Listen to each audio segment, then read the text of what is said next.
Hello. What's up, everybody? Welcome to Wulff Den Live, episode 131, the one where Bob tells me where this whole snack phrase came from, because it's really been bothering me. It's bad enough I'm an old man and I don't know what the kids are talking about. Wait, why though? Because like every ad for Wulff Den Apparel, our brand new clothing line where you can get awesome awesome clothing like this shirt and this sick hat, you can get it at wulffdenapparel.com.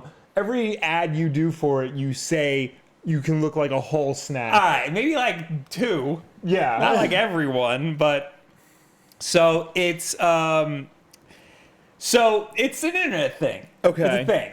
All Okay, right? because I spend a lot of time on the internet. I've never heard it. You've never seen it before, No. ever. You look like you look like a snack. That girl looks like a snack. Okay. You know?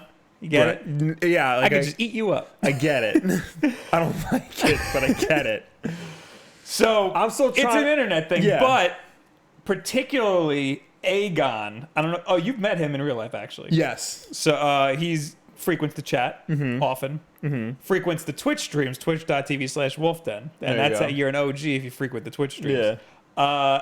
He'll just pop in and go, "Oh my God, whoa, Bob, you're not gonna believe this. Looking like a whole snack today." Like he'll just do that a lot. So that's where that came from. Okay. $5 from Burgundy Burnouts. Will wants to know why he's such a snack. I do. I always thought myself as more of a lunch, but I'll take a snack. A full 5-course meal. Yeah. Aegon also showed me a meme the other day that said, my face when I look in the pantry and realize that I'm the only snack in the house. So that's why. And apparently it's SNACC, like thick Yeah. snack. I gotcha. I don't Because that's how you spell People it. were telling me I spelled it wrong. I don't Yeah. know. But hello, everybody. Hello, Sam, Madden. Hello, JW. Hello, the Cyber Quake. AJ, of course, Viper. Grimhane. Hello, everybody. Well, anyone and everyone who is here. Got a couple things to talk about. We do. I guess, did I want to? No, I didn't want to say anything. I have nothing to say. But so right off the bat, and then we got Meowsies. Wow, you're not gonna believe this. Looking like a whole snack. I don't believe it. Right off the bat, let's talk about Nintendo. Of course. They're filing a lawsuit, of course. Yes, they are good wont at that. to do that. They're good at lawsuits. This one's a big one. So they haven't been very appreciative of ROM sites. No, sir. A lot of ROM sites that I've frequented, I think MU Paradise is one of them, Yeah. they will take down Nintendo stuff. Or was it Right. Cool ROM? One of them just stopped having Nintendo stuff on the site because they're like, we don't want to deal with this crap anymore. So this is from Ars Technica. Nintendo to ROM sites. Forget cease and desist. Now we're suing. Nintendo's attitude towards ROM releases, either original games, files, or fan-made edits, has often erred on the side of litigiousness. Are you proud of me for that? Yeah, it's but a big in boy most word. cases, the game producer has settled on cease and desist orders or DMCA claims to protect its IP. This week saw the company grow bolder with its legal action as Nintendo of America filed a lawsuit on Thursday seeking millions in damages over classic games files being served via websites. The Arizona suit, as reported by Torrent Freak, alleges barren and mass-scale... Brazen? It's a very different word. And mass-scale infringement of Nintendo's intellectual property rights by the sites LoveRom and LoveRetro, which is apparently, presumably the same site. These sites combine ROM downloads and in-browser emulators to deliver one-stop gaming access, and the lawsuit includes screenshots and interface explanations to demonstrate exactly how the site's users can gain access to, quote, thousands of Nintendo video games, related copyright works, and images. I've never heard of these websites before. Me neither. Yeah. Yeah. So I'm not the only one then. Okay. Nintendo is seeking serious money as relief for alleged damages, with the biggest number coming from $150,000 for the infringement of each Nintendo copyrighted work, and up to $2 million for the infringement of each Nintendo trademark. Multiply that figure by, quote, thousands of copyrighted works, and, well, that's a lot of zeros. Yeah. Additionally, Nintendo has requested for full disclosure of the operator's receipts and disbursements, profits and loss statements, advertising revenue, donations and cryptocurrency revenue, and other financial materials. So basically all of the books, which relates to the suit's demand for a, quote, reward to Nintendo for whatever profit the site's made.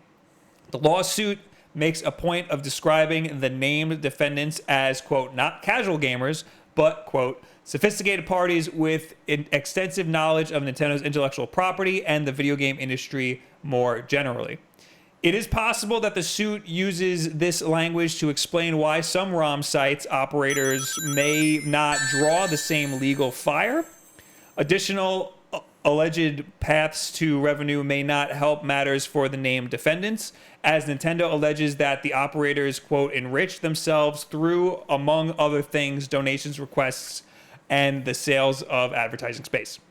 After the suit was filed, LoveRoms was updated to remove all Nintendo affiliated links, including ROMs and emulators, and the site announced on its social media channels that, quote, all Nintendo titles have been removed from our site. LoveRetro.com now redirects to a single text-only page that I will put on screen right now. So, read the super chat. All right, $5 from Burgundy Baron. Because of this news, I went and spent an hour downloading a ROM for every game that matters. Pretty smart. And then $1 from Frick, just $1. Thank you. Thank you. So Love Retro now just shows this white screen that says Love Retro has been shut down until further notice. Mm-hmm.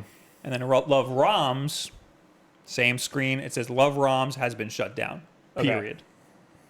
Okay. No till further notice. Nothing. That's it. Right. We're done here. Carry on. So this kind of started a firestorm on the internet, as it always does. Especially Izzy was going off. Izzy was going off. Yeah. Because $5 sloops. No, these are British ducats. Ducats. Okay. 5 ducats. Watch the podcast every week during breaks at work and stuff. Odd, but great to watch it live finally. Keep up the spiffing work, chaps. Love from London. Thank you so much for adding British colloquialisms to your... Thank you for proving where that money came from. So, a lot of people love ROMs. Yes. Because not only are they able to steal games for free, but because they archive games. Yes. A lot of these games you can't play anywhere else. Exactly. Or in any other way. Right, correct. A lot of the time it is the easiest way to play a retro game. Yes. Well, it's always the easiest. Okay, it's usually the easiest. Depends on the system, because like anything past the Super Nintendo, it starts to get harder and harder to replicate. You know, some games just run better on original hardware, and you're right. Yeah. So sometimes it's the easiest way to play these games. Sometimes these games don't exist physically. Exactly. Like with Star Fox 2 for years. Years, yeah. For what, 30 years? 20 years, yeah. We had no Star Fox 2, but you could play it in an emulator in almost completed form. A lot of ROMs are, fan creations, like either hacks or translations. Famously, Mother 3, the third Earthbound game, has never been ported over to the US. So fans took the ROM, the Japanese ROM, translated it to English, and you can play the full game in English no problem through ROMs. There's a really good ROM of Sonic 3 and Knuckles called Sonic 3 Complete, where they take the whole game, stitch it together, and actually will reorder the levels in the original level way. What do you mean? Like, the way you play Sonic 3 and Knuckles, that's not the original intended level order. It's not. It's not. I didn't know this. Yeah, so this is all blowing my mind. Sonic 3 Complete not only is it both games in one, it reshuffles the levels in the proper order. Looks like I'm downloading a new ROM. I have it. I'll send it to you. Good. We'll do that now. Nintendo doesn't like those ROM hacks either. Nintendo doesn't like anything of you, any way for you to download their games, from the internet to play on your computer. They want you to pay them to play their games. The problem is they're very bad at that. Yeah. They're not very good at releasing their retro lineup. We had the Wii Virtual Console, which was good. We had the Wii U Virtual Console, which was not as good. And as of right now, we have no way of legally playing Super Mario Brothers on the Switch. And right now, if you want it, the easiest way to play the original Super Mario Brothers is to download a ROM for it. On the Switch. On your computer. On your computer. Yeah. Oh, okay. If you're one of those people who can dig out their 3DS, do that. I doubt you own a Wii U. So, and also the emulation on Wii U is terrible for NES games. Yes. So, what was I going to say? There's a great ROM hack of Super Mario World where you get Cappy. Yes. And you can actually capture stuff. Yes. It actually works very well. Oh, yeah? Yeah. Nice. It's just a regular game, but it just adds Cappy, which makes it like super easy. But yeah, Nintendo doesn't like that stuff. Yeah. So the argument is for game preservation. That's what that's a big part of it. Because like you said, there are a lot of games that you just can't play anymore. Like a lot of those great licensed titles just don't exist. Like those will never get reproduced. The problem is that you're still stealing the game. At least when you buy it used, somebody at one point bought it. Right, but is it stealing if the company that made the game doesn't make money on it anymore? So now we're in the gray area. Yeah. Well, no, at one point they made money on it. Well, if you're buying a used one. If you're buying a used one, but that company doesn't make money on that anymore. Right. I'll give you an example. So you have... It's still a physical product in the world, So you have Batman on NES. It was made by Sunsoft. I don't think Sunsoft is a company anymore. And that's where it is. Like, if the company still holds the rights to the game, then it's stealing. Okay. But if the company is absolved and has no rights to anything, then it could just go up on the internet for everybody. Who cares, I think there should be more stuff like that, like all that Unseen 64 stuff. Right. Or if you subscribe to Did You Know Gaming, they have a show called Unseen 64. Yeah. That's also a website that has all of this great stuff from games that were never released. Like, I want to play the Rogue Squadron that was gonna. Oh, the Rogue Squadron collection. The Rogue Squadron game that ended up turning into a Pilot Wings game that ended up turning into something else that and then just got destroyed. Okay. Same thing with the Flash game, the Justice League game, the Superman game. Well, those are all uncompleted stuff. I'm talking about things that you used to be able to play as a kid, but now you want to play it again, and there's no easy way to get it. Right. Like all those Konami Ninja Turtles games. Konami doesn't have the Ninja Turtles rights anymore. Nobody's putting those games out. Nobody is currently making money off of Turtles in Time. So, that's on the Super Nintendo Classic, is it not? No. It's not. No. Ooh. So they probably couldn't get it. Yeah. But like if you wanted to play Turtles in Time, you have to find a working Super Nintendo and you have to hunt down a copy of it that currently goes for like $50 on eBay, maybe more. But whoever holds the rights to the Ninja Turtles franchise, right, is the ones you would have to shake down. It's currently Activision.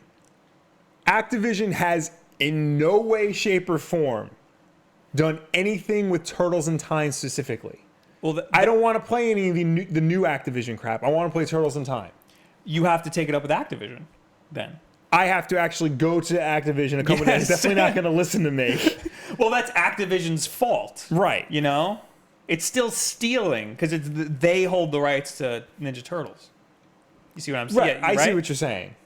I'm not saying it's fair. Yeah. I'm just saying that's how it is. In the case of something like I don't know, what's a company, what's a game that's a unique IP that just the company absolved? Pulseman? Is Pulseman a game? I think that's a Treasure game. Treasure's still around, yeah. Okay. Hudson's not around. Hudson's owned by Konami. They're owned by Konami. Yeah. Oh, yeah. So everything, so Bomberman. Yeah. Oh, Acclaim. Acclaim, Yeah, okay. they're gone. I'm trying to think.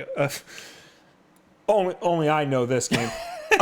Acclaim's Aggressive Inline. It was like their rollerblading game. Their answer to Tony Hawk. Who owns that? Well, no one's going to come after you if I get Aggressive Inline. If you put it online, right? No one's going to come after you. No one's going to come after you, right? Theoretically, yes. So like that's a perfect case for archiving. Right. Somebody should make a legitimate game archiving site where they only put legal stuff up. I'm sure there is somewhere. But like that, the problem is it's all this, a lot of those things are unfinished ROMs, incomplete dumps. Like the Flash game you were talking about. Like DC probably still has a stake in that. Yeah. Somewhere. Warner Brothers has a stake in that, obviously. So, they could come and say, "Hey, take that down. That's our IP." Right. So, somebody's got to Robin Hood that though. Yeah, exactly. Like, listen, I support stealing games when it's the only option. Yeah. Like, you got to do what you got to do. Also, too, remember, it is 100% legal if you own the game to download a ROM, because you are legally allowed to own a digital backup of your video games. Not according to Nintendo. Of course not according to Nintendo. You're right. They've been shot down in court several times because of this. We got a $2 super chat from Jesse McCohen. Doubt ROMs affected the sales of the Super Nintendo and NES Classic. He's probably right. It probably had a very marginal effect. Well, no, okay. No, I'm going to say it did, because we know a lot of people who are like, why would I buy that? I could just get a retro Pi. And then they do get a retro. I know at least one person who was like, screw that, I'm getting a retro Pi. We know like a handful of people compared to the greater, the greater world out there. Because remember, the NES Classic was sold out forever. True. I knew people, like regular people. I knew more regular people who wanted to get an NES Classic than they did want to go out, get a Raspberry Pi, download RetroPie, load it with ROMs. Listen, I'm not saying it's better. I think it's much better to just get that Super Nintendo Classic or the NES Classic, not only because it's legal, but because it's 1,000 times easier. Yes. Even though it's pretty easy to just get a RetroPie. Right. But it's easier to just purchase something and plug it in. Yeah. But whenever I make a video on the Super Nintendo Classic or the NES Classic, or even any retro ever, even the GameCube. It says just emulator. Yeah, I could just emulate this. This is stupid. Right, but that's the small YouTube audience that knows how to do that stuff. Yes. So it's got to have at least a marginal effect on getting that. So here's Nintendo's official website talking about it's their like FAQ. Let me make it bigger here. Can I download a Nintendo ROM from the internet if I already own the authentic game? There is a good deal of misinformation on the internet regarding the backup/archival copy exception. It is not a, quote, second copy rule and is often mistakenly cited for the proposition. I can feel you getting angry. The proposition that if you have one lawful copy of a copyrighted work, you are entitled to have a second copy of the copyrighted work, even if that second copy is an infringing copy. The backup/archival copy exception is a very narrow limitation relating to a copy being made by the rightful owner of an authentic game to ensure he or she has one in the event of damage or destruction of the authentic.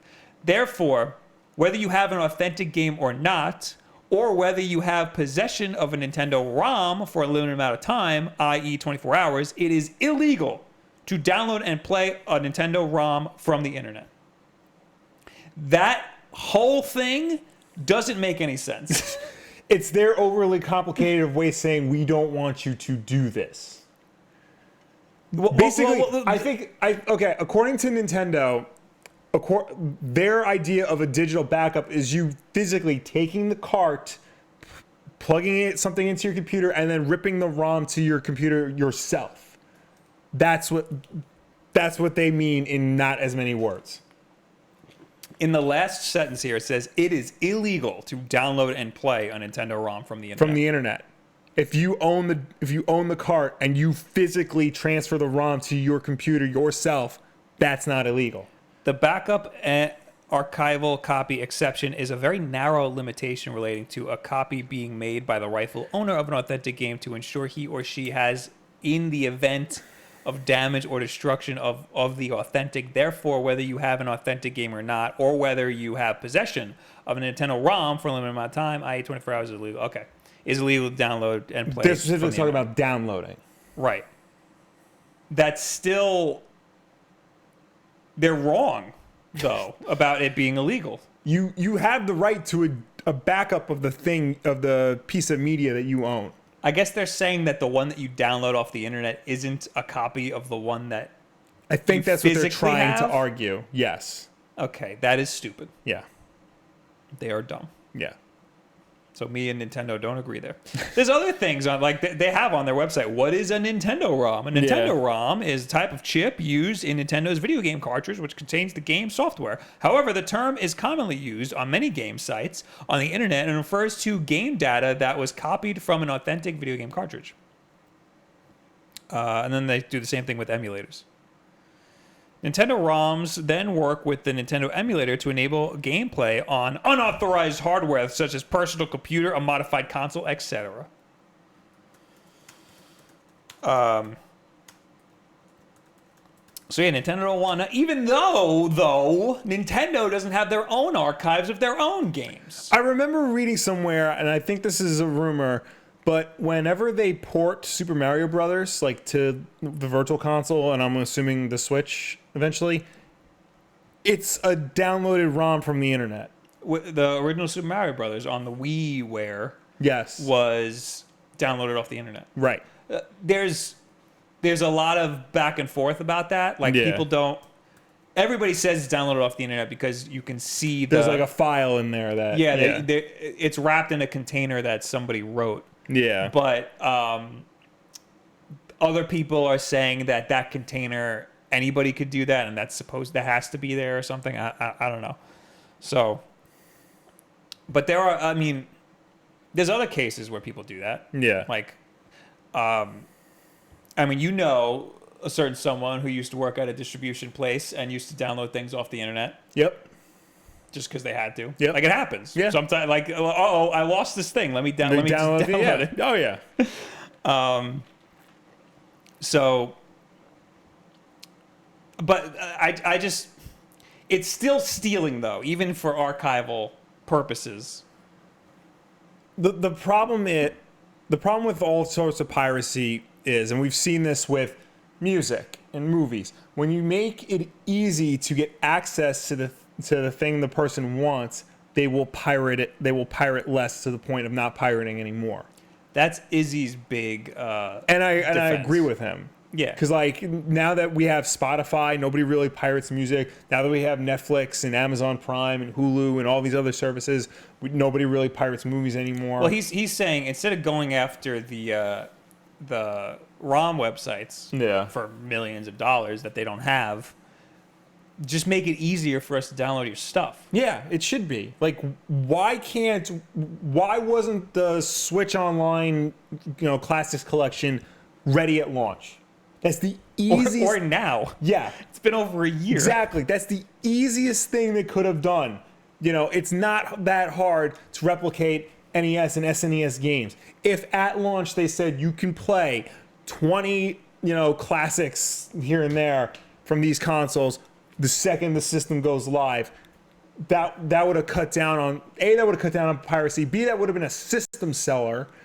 C, it would have opened the door for other games to come down the road and show that they're serious about putting their classics on here rather than this waiting game we have to play.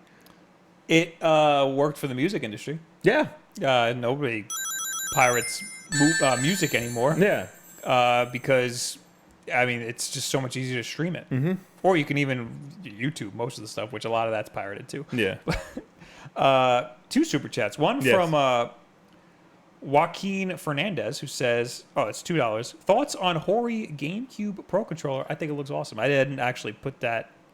I should have put that in here, but I didn't. I think it looks cool, except I got upset because when I read the article a little bit more, it's USB powered. It's not a GameCube. It's not an actual GameCube controller. I think that's great. So you have to plug it into the dock. That's great. Instead of putting it into the, whatchamacallit, the GameCube ports. Yeah, that thing sucks. the GameCube, because it's got two USB. It takes up both USB ports. Yeah, which is dumb. I know, but I think it's cool that Nintendo is actually releasing a GameCube controller that you can still use with your GameCube. Right. So I mean, but whatever. It's not. In the end, it's not a big deal. They should give it an adapter. Yeah. James Bryant with $5 super chat. Gabe's philosophy was people won't pirate if games are accessible, and Steam does very well bring Virtual Console to Switch, and most Nintendo fans will gladly pay instead. Gabe Newell of Valve said pretty much the same thing. Like, they don't really have a problem with piracy because they make their games as easy to get as possible. Yes, that's the most important part. I don't blame Nintendo for trying to hold on to their their licenses they're and stuff. not wrong. I mean, they're very aggressive about it, but they don't want the money from these people. They want the website shut down. Yeah. That's why they made it so much money, because they could sue for that much. These people don't have that much. I also feel too, like, the fact that they are being as aggressive as they are, especially now, means they're gearing up for Switch Online. Yeah. Like, in a very big way. Another thing is that these websites, like the LoveRom and LoveRetro, Yeah. we're making money off of the stuff that they had up. Right. And I also didn't realize until we just read the article that they you could play in the browser. That's a big deal. That's a big problem. Yeah. That makes it real easy to play, and that's too much. Yeah. That's too easy. There's other sites like CoolROM, MU Paradise. Those are still around. Yeah. We've used them for years because they have donation links. Yeah. But for the most part, they're just to keep the lights on. It's not. They're not trying to make a profit off of it. Right. Games like sites like LoveRetro are trying to make a profit off of Nintendo's IP. And that's a problem. But anyway, I agree that put it up, make it easier for people, and then they won't, download stuff illegally. Yeah. I wouldn't anyway. And I still think the best way to do it, if you're going to download, like we buy retro games all the time. Yeah. Just to collect them. Yeah. I almost never play them on original hardware. If I buy it, I'm also downloading a ROM. Yeah, and I'm playing it on most the of the time it's easy that way. Yeah. I mean, I'm trying to be more, not so much original hardware, but like I'm not opposed to things like the Retron 5 and things like that. Right. Make it easier to play on a television the way it was meant to be played. But I mean, if it's just easier to get the ROM, get the ROM. Yeah, I'm for buying the game and then downloading the ROM and just playing the ROM. Yeah. Do that. Yeah. Nothing wrong with that. It's perfectly legal. Go ahead. Yeah. But do what you got to do, man. Yeah. Do what you got to do to play these games, Mm-hmm. It's not legal to download the ROM and just play it if you don't have it, but who's stopping you? Yeah. Really. $1 from Carson White. Thank you. If I think it's more important for you to actually play these games. Yeah. Oh, we also got $2 from It's Benji. Thoughts on Spider-Man PS4 Pro console? Y'all like it or no? I wish I didn't own a PS4 already. I really like it, and I have yet to do a PlayStation 4 Pro video, so maybe. Yo. It's expensive. I know. It's way too expensive for that. What is it? Not worth it. It's what is it, like $300-$400? It's $400. I don't know what it is for that one though. Yeah, I hope it's the same price and the game's bundled with Probably it. $450. Ugh, I hate when they do that. I'm gonna read the chat. Kentama, game companies shouldn't have to compete with pirates. It's only period. $400. It might be worth getting it. Yeah. If I'm gonna get the game anyway. Game companies shouldn't have to compete with pirates. Period. Yeah. But they're always going to have to. Yeah, I mean, Everybody has to compete with every pirates. form of media is going to have to deal with pirates. Movies and television and music still deal with pirates. Yeah. It's just, it's also different because most of the games that people are pirating are old games, or the games that we're talking about. The games in question are old games. Nobody's coming after you for getting old movies unless they're like popular movies, you know?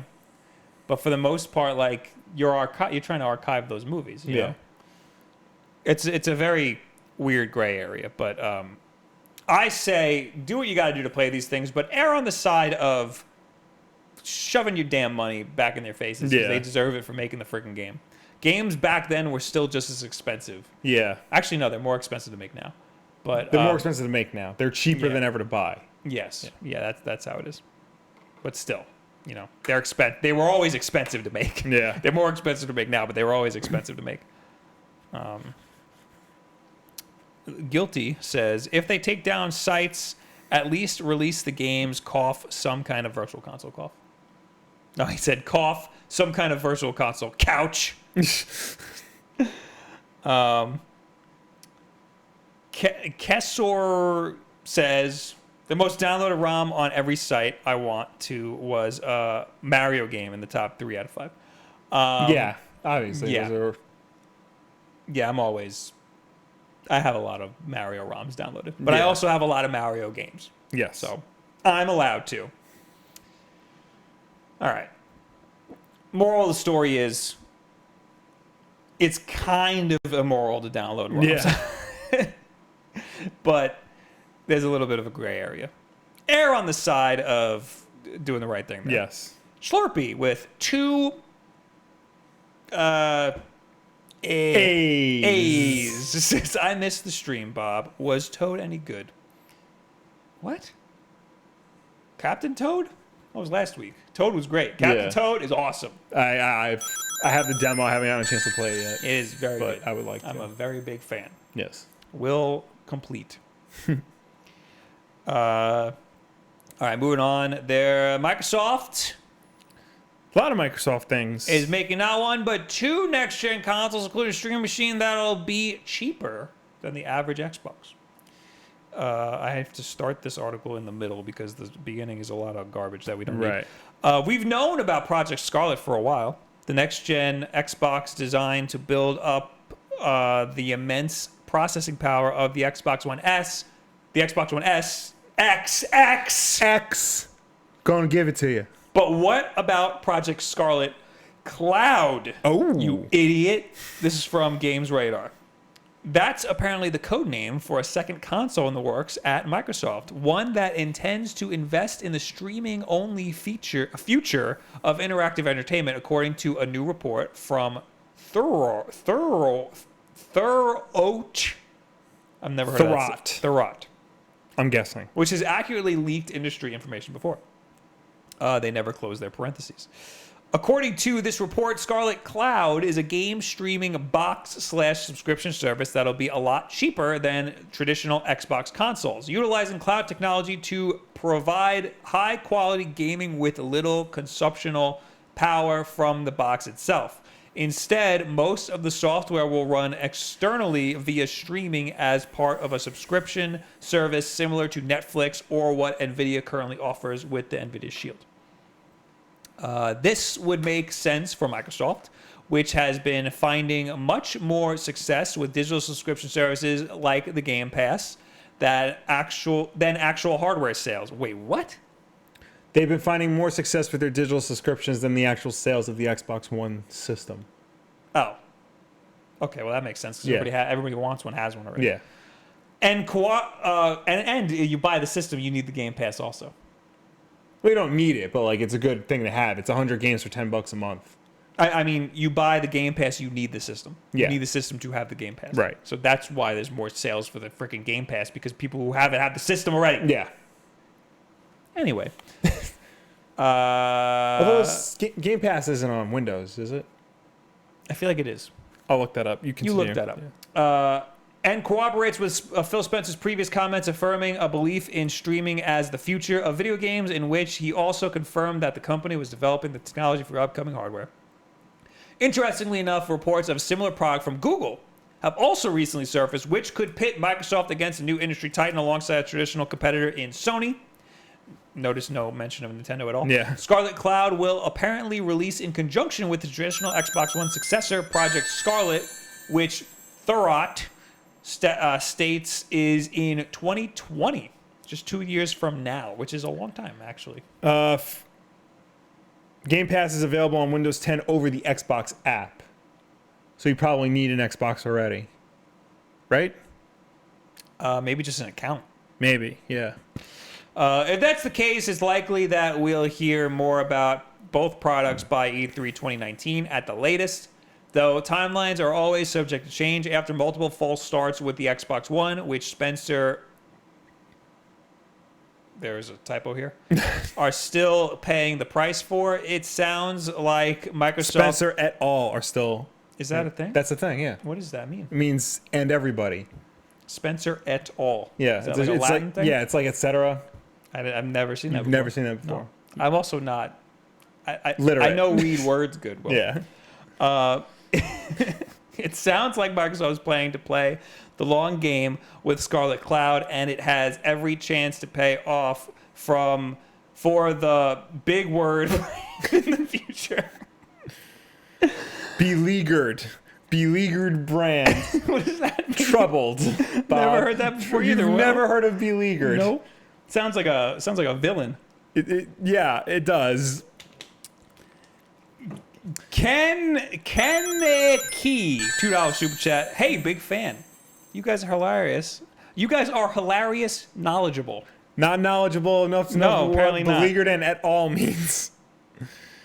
We also got $2 from Smoke Jaguar, who won Smash last Sunday. Nobody. It's crazy what happened. You should watch it. Don't watch it. AJ won. Shut up.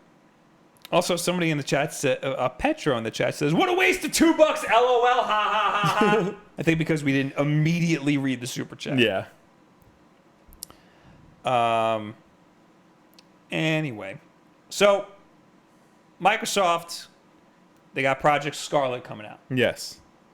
Which is their new system. They also apparently have Scarlet Cloud. Yes. Yes. I think Scarlet Cloud makes a whole lot of sense. However, I find it hard to believe that there is still... I find it hard to believe that they fixed... Because every streaming service so far that I haven't used many. Yeah. But every streaming service that I've heard of has at least a little bit of input lag. It's not great, like any of them. None of them are perfect. Game Pass, the only reason why that one is actually good is because you have to download it to your hard drive first before you can start playing. So, like, it still treats it as a full, regular game download. You know, it's just, there's like a line in the code that says this is part of a subscription, end after whatever. Well, this Scarlet Cloud is assuming that your internet will be good enough. Yeah. Because it's going to be a cheapo box. Yeah, you'd like... Just like the Vita TV. Really, the only way to do good streaming currently in the United States is through Ethernet. And even that, you know, with a game, you know, the file sizes are huge. That could be a problem in and of itself. So you don't need that much data. You need enough to be able to see the game in real time. You need a steady connection for sure. Yeah, exactly. But like everything is connected to Wi-Fi now. I just bought an air conditioner that's connected to Wi-Fi. Why? Oh, because you could like turn it on from here. Yeah, I'm coming home. Cool off the house. Yeah, exactly. That's so stupid. like you got like all these things like it's the internet of everything. So you got all these things with internet connection in them. And you know, I want to go down and play Halo. I can't because my wife's watching TV with the air conditioning on and the light bulb's on and it's and my hue lights are flickering because somebody's touching them. Mr. A Game, fellow Mario Maker streamer, even though I haven't streamed Mario Maker in forever, with 5 A's. You read it because I'm. What will happen when you buy a game that streams and the company that streams the game goes out of business? Where does my right to that game go? That's another good question. Because I'm worried about that. Yeah. Because I'm all digital on the Switch. Exactly. I'm trying to keep everything on my Switch. I'm trying not to. Yeah. I'm trying to have it all downloaded. Yeah. We saw this with the most notable one is PT. PT on the I was gonna say, PlayStation. but the thing is, with the exception of PT, if a game is removed from like a store, you personally still have access to that game. So like the Activision Marvel games, like Deadpool, Marvel Ultimate Alliance, those like leave Steam and Xbox Live and PSN all the time. You know, they eventually come back, but they always like leave. Even when they leave, if you bought that game, you still have access to it. You can download it again. No problem. For as long as that service is available. As long as PSN is available, yeah. As long as PSN is available for that console. Right. Like, you can't download anything for the Wii anymore. I was going to say that. If you bought all this stuff on the Wii, yeah. it better be on your Wii. If it's not, it's gone forever. Yep. You're not getting that stuff back. Yeah. So basically it was a 10-year long rental. Yeah. So yeah, that's a major problem. Yeah. And that's something that's one big reason why I don't like digital. Yeah. Because we're archivists. We keep or hoarders, depending on how you look at it. If you're our mother, then we're hoarders. That all this stuff that you're buying all the stuff I've been buying for the past year, that could just disappear. Mm-hmm. It's like that. Yeah. So that sucks. That's bad. Has that ever actually? I don't think it's actually happened to me yet, though, where I bought something digitally and then I just can't get it. PT is like the only thing I can think of. Yeah, you don't even buy that. Yeah, it's free. Yeah. Flappy Bird. Yeah. Took Flappy Bird off. That was it. Was that $1? Actually, a lot of iPhone games now. Yeah. Like if you update it to the latest OS, you can't download those games anymore. Oh, Pokemon Go for you. Pokemon Go for me. The iPhone version of Tony Hawk 2, I can't play anymore. There's a really good Top Gun game, like when the iPhone first came out, that I can't play anymore. In the case of Pokemon Go, you might not have bought the game, but you might have spent a lot of money in the store, right? Which you haven't. Yeah, no. I haven't. Yeah. And now you can't get into the app because you don't have the latest software. Arb Stoll, $2, says Xbox better have good hardware / exclusives next gen. It seems like they're going the way of just spreading their wealth with their exclusives and their titles. The fact that all but one, which we'll get to, all their exclusives are like now on Windows. Yeah. And like not even just Windows, the Windows Store, but like Steam and GOG and things like that. You know, they want to make sure that you're playing their game is the most important thing to them. And I think that this cloud service is leaning hard into that. Yeah. Allegedly, Microsoft has a great cloud like structure. Yeah. Crackdown is supposed to be running off of it. Supposedly Mixer, their like a live streaming service, has like barely any delay in the stream. It's like 1-to-1. So they're probably really good with that stuff. Yeah. But it's how good can you be is the question. Yeah. That we have to deal with. But I think this is the best way for them to compete with whatever Sony's coming out with. Yeah. Because Sony has been dominating the console market. Microsoft has been coming up there. Yeah. But Microsoft is also like, hey, we got all this other crap that we're good. Mm-hmm. Microsoft, we're a big company. We got a lot of things going on. Sony, not so much. Yeah. They got a lot of other stuff, like the TVs, like the cameras, all that stuff. They're all like all their movies. Yeah. But their gaming business is still the biggest business. Yes. Except maybe their real estate. They have real estate. Oh, yeah. They have like a real estate business in Japan. But so Sony needs the gaming business. Yeah. So they put a lot into that. And Microsoft's like, nah, whatever. Just people buy it. Well, because also, too, Microsoft's, Xbox is one part of a large company. Yeah. You know, Microsoft still has Windows. They have Word. You know, they have the cloud structure. They have all their business solution programs and things like that. Yeah. So. Yeah. And you think about like every single company and every single workstation has Windows. So how many licenses you got going on there? That's a lot. And that's where they get their money from. But I think that coming out with a cheap console, the only problem is that you'd have to have good internet. Yeah. So you can get a cheap console, get your console into much more households, but the internet has to be good. So But, it's like, not exactly like a budget Yeah, solution. so and like people in like the middle of the United States, people in Alaska, with where internet is not that great, Yeah. that could be a problem. Yeah. I'm thinking about like low income Yeah. households. They could get like, because I'm thinking this box is gonna be like $100 because that's what the PS TV was. Right. Maybe 200, but Yeah. maybe give it some hardware. Give it some. I would something. imagine it has some sort of hard drive on it. Hard drive, yeah, probably. Yeah. But no, I don't know because it's Not a big one, but it needs. if it's streaming the game, then you don't need anything.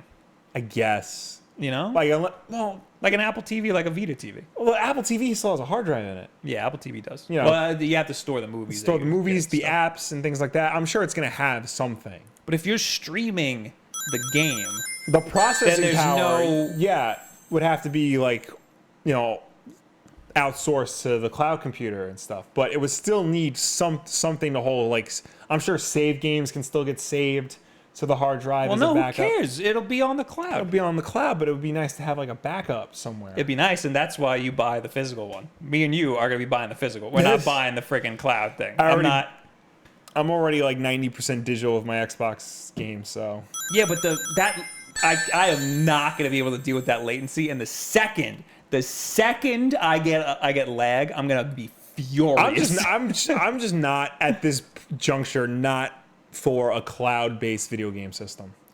I'm for it because it's cheaper. I do not want it. Right. Like I think it's a good idea, and I think that there's a possibility that they can make it like super awesome and like be one-to-one playing. Yeah. But I don't want it. I'd much rather pay the more money to have it physically in my, in my house with my hard drive. Yeah. I don't want to rely on, especially for archival purposes. Yeah. We got 2 super chats. David, $2. Xbox started off as a side hobby for Microsoft. Yes. Kind of. Like there was a big push when it first came out. Like they wanted to dominate the living room to get back at Sony for some reason. Because I think because they wanted to partner with Sony. Yes. And like Sony just basically threw up their middle fingers and said, "Get out." Sony went to everybody. They went to Sega. They went to Microsoft went to everybody. Sony went to Nintendo. Sony went to Nintendo. Nintendo, Did they go to Sega also? Not Sony. No. No, Sony went to Nintendo. Nintendo said okay, then went with Philips, and then Sony's like, all right, you know what? No, they did. No, Microsoft is the one who went to everybody. Did Microsoft try to get in on the Saturn? Or No, the Dreamcast? Dreamcast. Oh, okay. Windows is on the Dreamcast. Right. Microsoft went to everybody and said, what if we made a system? Sony laughed at that. Nintendo was like, no, we're cool, thanks, but no thanks. But then, like later on, it became like, we need to make a system to be better than the Sony. They wanted to dominate the living room. We also got $20 from Youssef with the big fat late tax. It's still late. We gotta lower that late tax. I feel bad for this guy. Add $1 every time for every minute. We also got $5 from Marco. I know for a fact Bob gets indigestion when he hears the letters RPG, but you will. I've always seen you as a man of culture. Do you enjoy RPG games? Well, you'll be disappointed. No. Don't even pretend that you like RPGs. I try a lot. Like, I really want to get into Deus Ex because, like, I love me some cyberpunk stuff, but it's a very much an RPG. The BioShock games are surprisingly very RPG heavy. I'm playing South Park Fractured But Whole right now, and that's just an RPG, no questions asked.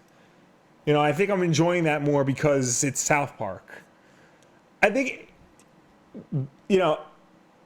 I have to get into the subject matter of the game in order for me to look past the RPG elements of it, I think. Because, like, South Park I'm enjoying very much. From what I played at Deus Ex Human Revolution, I really liked. So I think that helps. So, like, the Final Fantasy stuff, that subject matter doesn't appeal to me at all.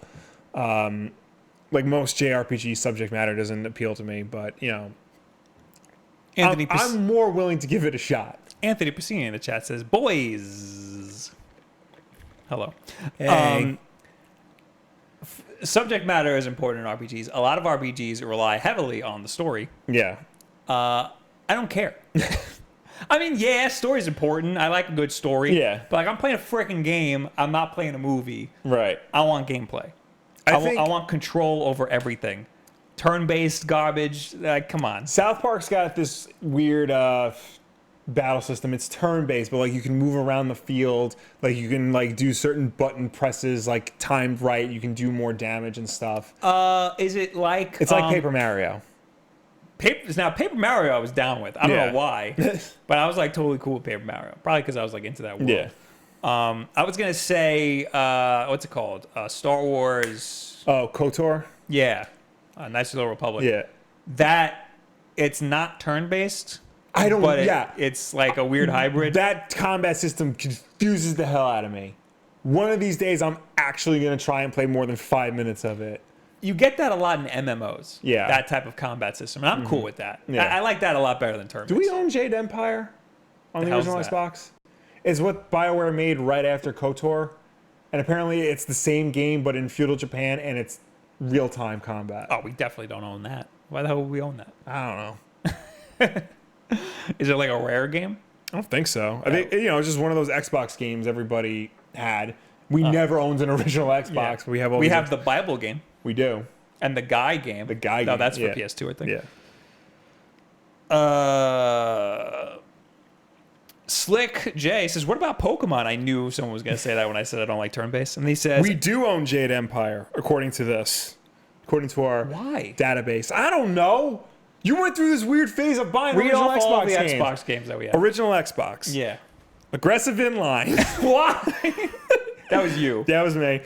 Crimson Skies. Okay, that is the Dragon game. No, that's the World War II pilot game. Shoot. Dragon game is... You're either thinking of Panzer Dragoon or Lair. Panzer Dragoon. Yeah, no. Crimson Skies, Dragon's Lair 3D, Full Spectrum Warrior, Halo 2, Halo 1, Jade Empire, Just Cause 1, NCAA College Basketball 2K3. Yes. But we have a backlog on very good backlog. NCAA and one on Dragon's Lair. The NCAA one, highly recommend watching that. Oddworld, Munch's Odyssey, KOTOR, Star Wars Republic Commando. Which we have never owned an original Xbox. We have this many games. I have always wanted to play Republic Commando. Maybe I'll take that from you because it's backwards compatible. The Bible game and Time Splitters 2. All right.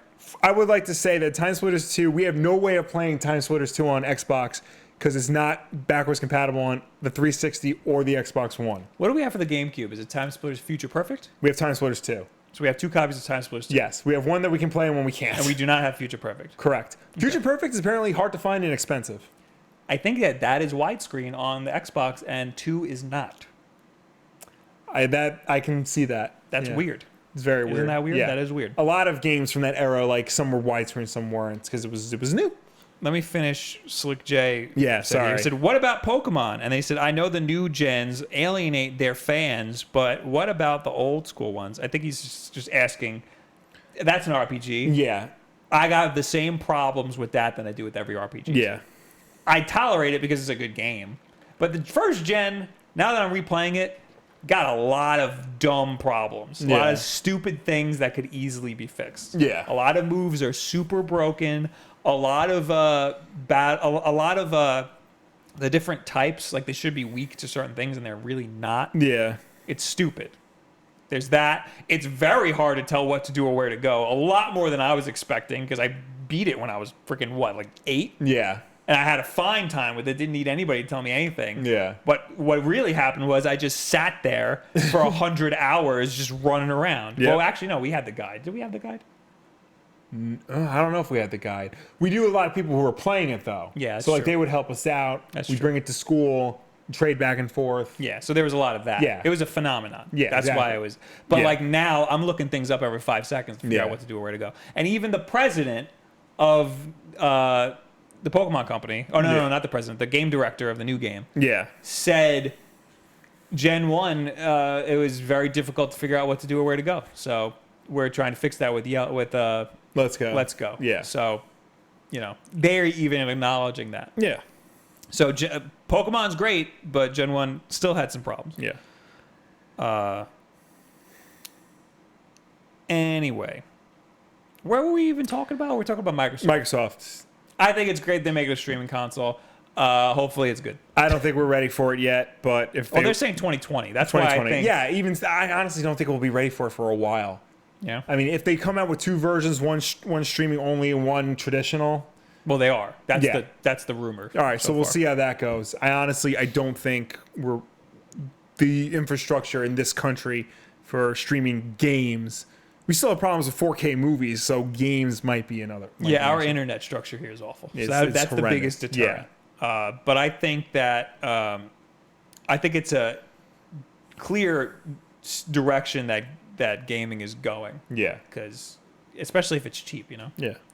And they want you to pay a monthly fee. Like it all makes sense for their business plan. Yeah. But people like us, people like you, probably just going to get the actual physical console anyway. More Microsoft stuff. Yes. Halo Infinite doesn't support Xbox Play Anywhere. What's that all about? I found this just scanning through articles. Why is this fake plant wet? I don't know. It's fake. The next Halo game, Halo Infinite, may not support Xbox Play Anywhere. As discovered by Dynamite Cop on NeoGAF, the Xbox.com page for Halo Infinite does not list Xbox Play Anywhere support for Halo Infinite. The page shows that the game is coming to the Xbox One and PC, further noting that it will support 4K and HDR and that it will be enhanced for the Xbox One X. However, there is no mention at all of Xbox Play Anywhere, an absence that is notable given that Xbox.com page for another high-profile upcoming Microsoft game, Gears 5, shows Play Anywhere support. Xbox Play Anywhere is the consumer-friendly system whereby purchasing an Xbox One or Windows 10 PC game gets you a copy of the game on the other platform at no extra cost. All of your progress, including saves and achievements, moves between platforms. It's a nice system that gives you the freedom to play wherever is most convenient for you. Halo Infinite coming to the PC is a big deal considering the entire mainline series have been Xbox exclusives for a decade now. The last Halo game to officially come to the PC was 2004's Halo 2. It remains to be seen why Halo Infinite won't support Play Anywhere, or if there are perhaps other details that Microsoft is not ready to share yet. Whatever the case, we have contacted Microsoft in an attempt to get more information.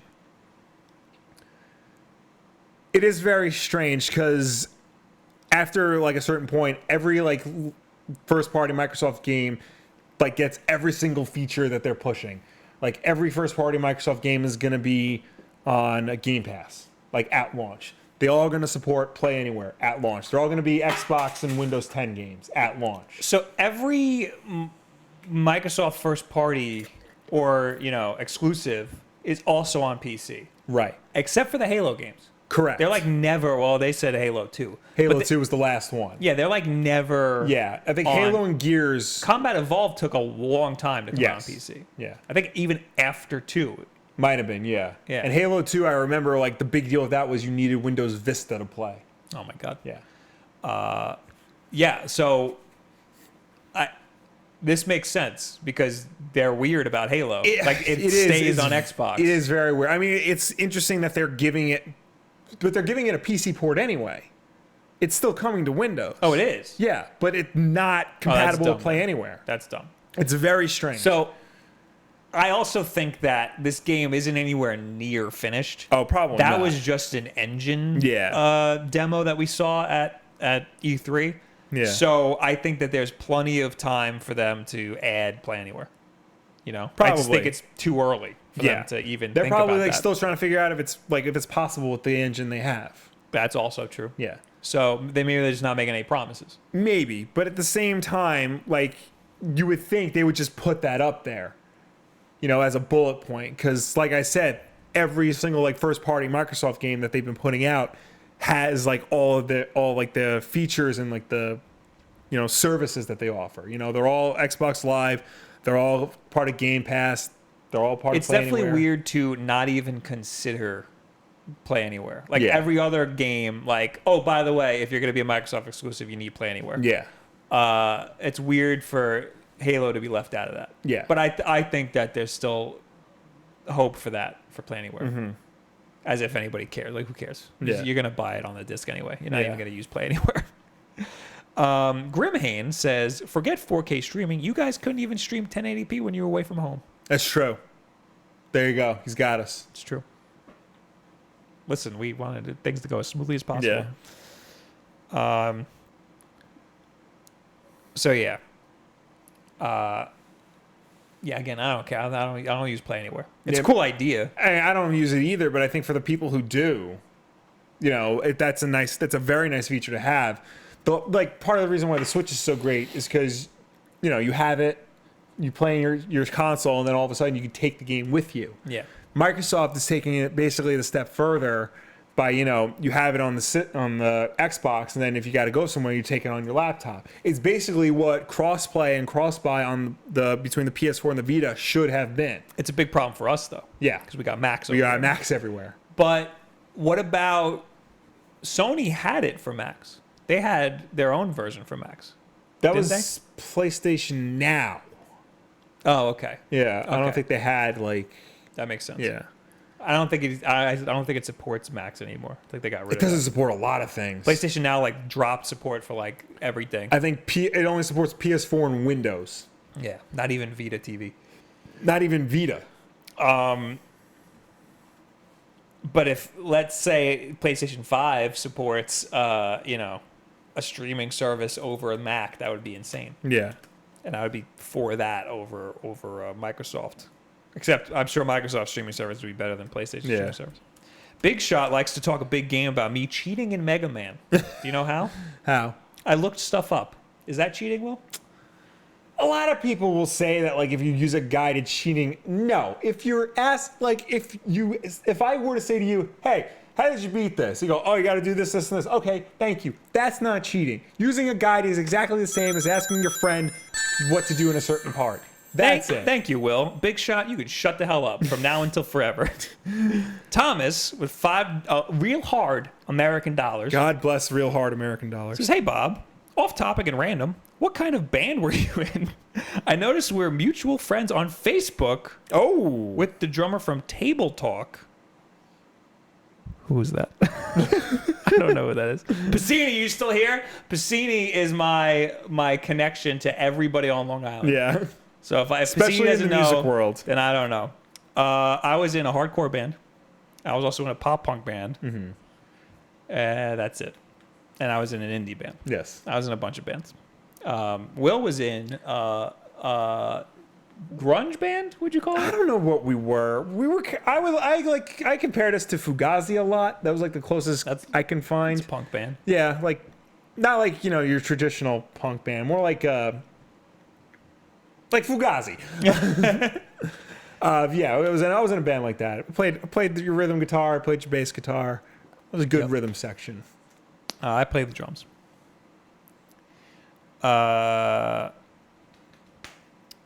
All right. I got a couple of things we can plow through. Okay.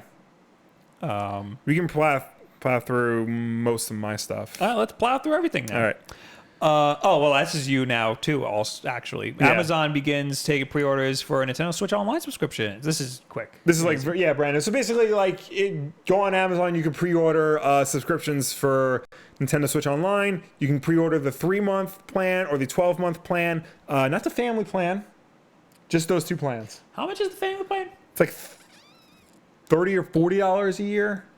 12-month is $20. We're getting the family plan. Yeah, we're getting the family plan. Yeah. All right. All right. Put it on the card. Okay. Yeah, don't do that. Don't pre-order subscription service. That's for dumb. Yeah. Just buy it when it comes out. The day it comes out, just buy it. Amazon's page don't provide any additional information. The release date is currently set for December 31st, 2018, which Amazon often does when selling an item that doesn't have an announced launch date. If you're worried about the servers being weird because sometimes when a game comes out, it's hard to download it that second. That's why people pre-download games. Yeah, you're not going to be able to do that anyway. The servers are going to be bad regardless. Yeah. So 12-month subscription is $19.99. 3-month subscription is $7.99. 1 month is $3.99, and family membership for up to 8 people is $34.99. Yeah, we're going to do that. Yeah. We're going to do that. But again, Amazon currently only has the 12-month and the 3-month subscription. Wait, for up to 8 people? Up to 8 people. That's ridiculous. Yeah. So for less than the price of 2 yearly subscriptions.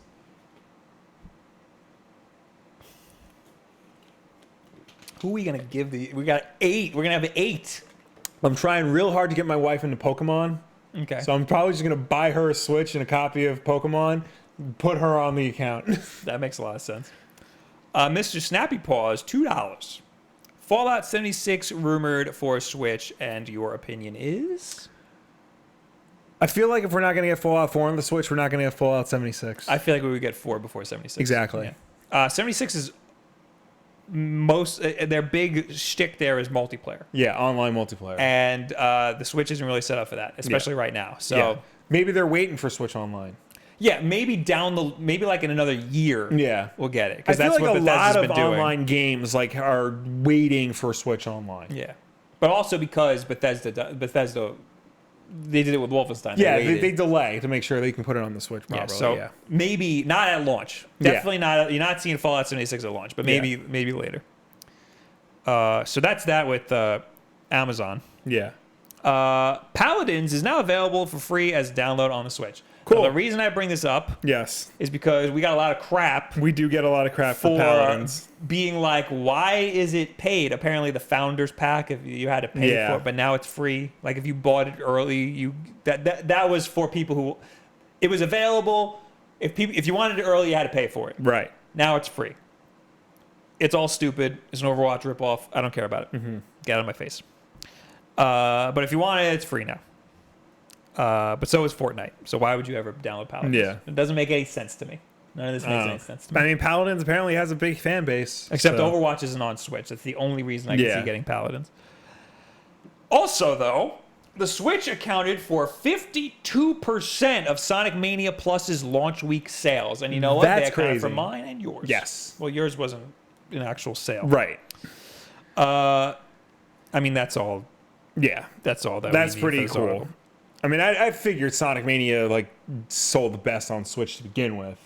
I mean, that's the perfect system for it. It's the Switch is the perfect system for games that don't take that much processing power. Yeah. And Sonic Mania Plus is one of them. So that makes perfect sense. Yeah. And I'm glad that the masses know that. Yes. The masses know the Switch is the perfect system for games like this. Yeah. Did you see that there are cheat codes for Sonic Mania? Apparently? I did see that. It's only in Mania mode and it's only on no save mode. I don't think those cheat codes were supposed to be there.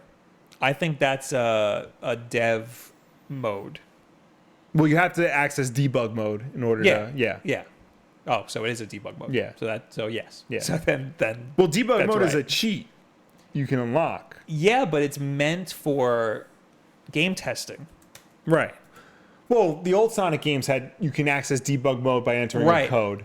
Whatever game started it, it was an accident. I think it's Sonic. I think the original Sonic's debug mode was not meant to be there at launch, but it just was there, and now they just leave it in all the time. Yeah. Which is cool. It's cool. Yeah. But, it wasn't an original Sonic Mania, so Sonic Mania, it being in Sonic Mania Plus, that's like... Was it not in the original Sonic Mania? I thought it was. Well, that's why it's... We just discovered it. That's why I'm just assuming No, it was. Sonic Mania is...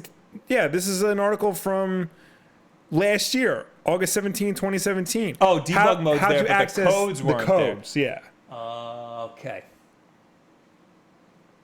Oh, well, yeah, so then, okay, so it could still be a mistake because they were using those codes for development. Right.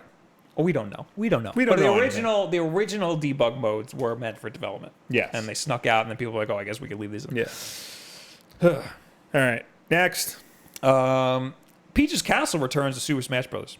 Cool. Do you remember Peach's Castle? I got it confused with Zelda's Castle because I am an idiot. Peach's Castle dates back to the original game. Right? I think it's more prevalent in Melee. You look it up. Yeah, I know it's more prevalent in Melee. I don't remember it in the original. I remember Zelda's Castle from the original. Peach's Castle, I don't remember from the original Smash Brothers. Because... it is from Melee. A returning stage from Super Smash Bros. Melee. Watch out for Bonsai Bill, not Bullet Bill, Bonsai Bill, to come flying out of nowhere and explode. There are also red, yellow, green switches you can press to make exclamation point blocks appear. Try hitting them to get Peach's Castle's in the original. It says from Super Smash Bros. Melee. Oh, because it looks different. That's the design for Melee. The one in 64, you don't actually play on top of Peach's castle. Right. It's in the background. You're like floating in the air. Correct. Okay. Yes, I remember this now.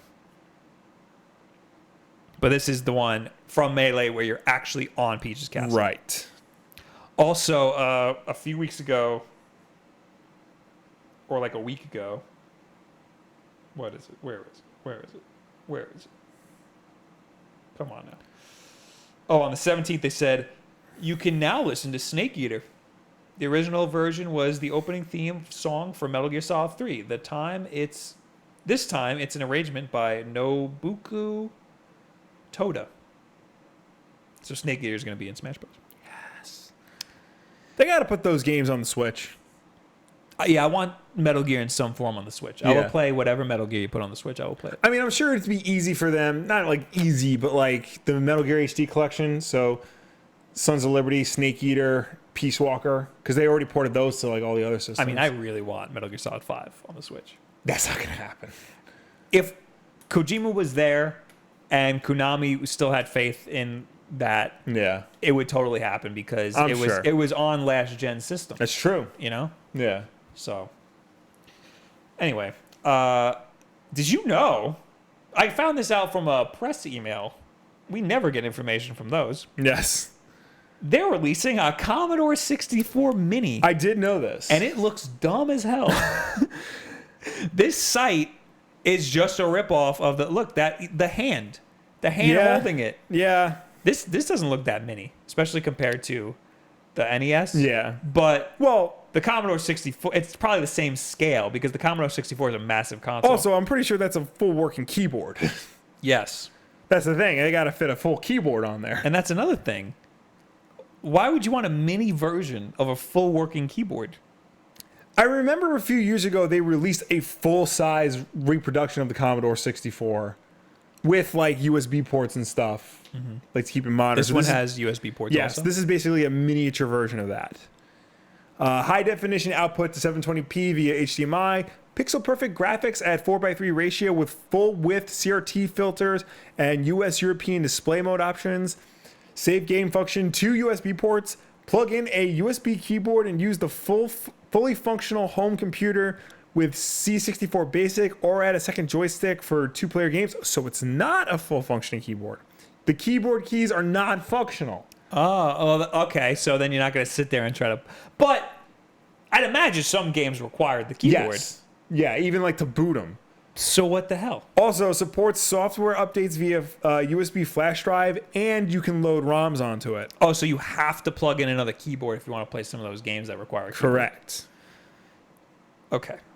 So, all right. I admit, if you're a Commodore 64 fan... Yeah, obviously this is not cool for us. This is for people who grew up on the Commodore 64. However, it's basically a PC.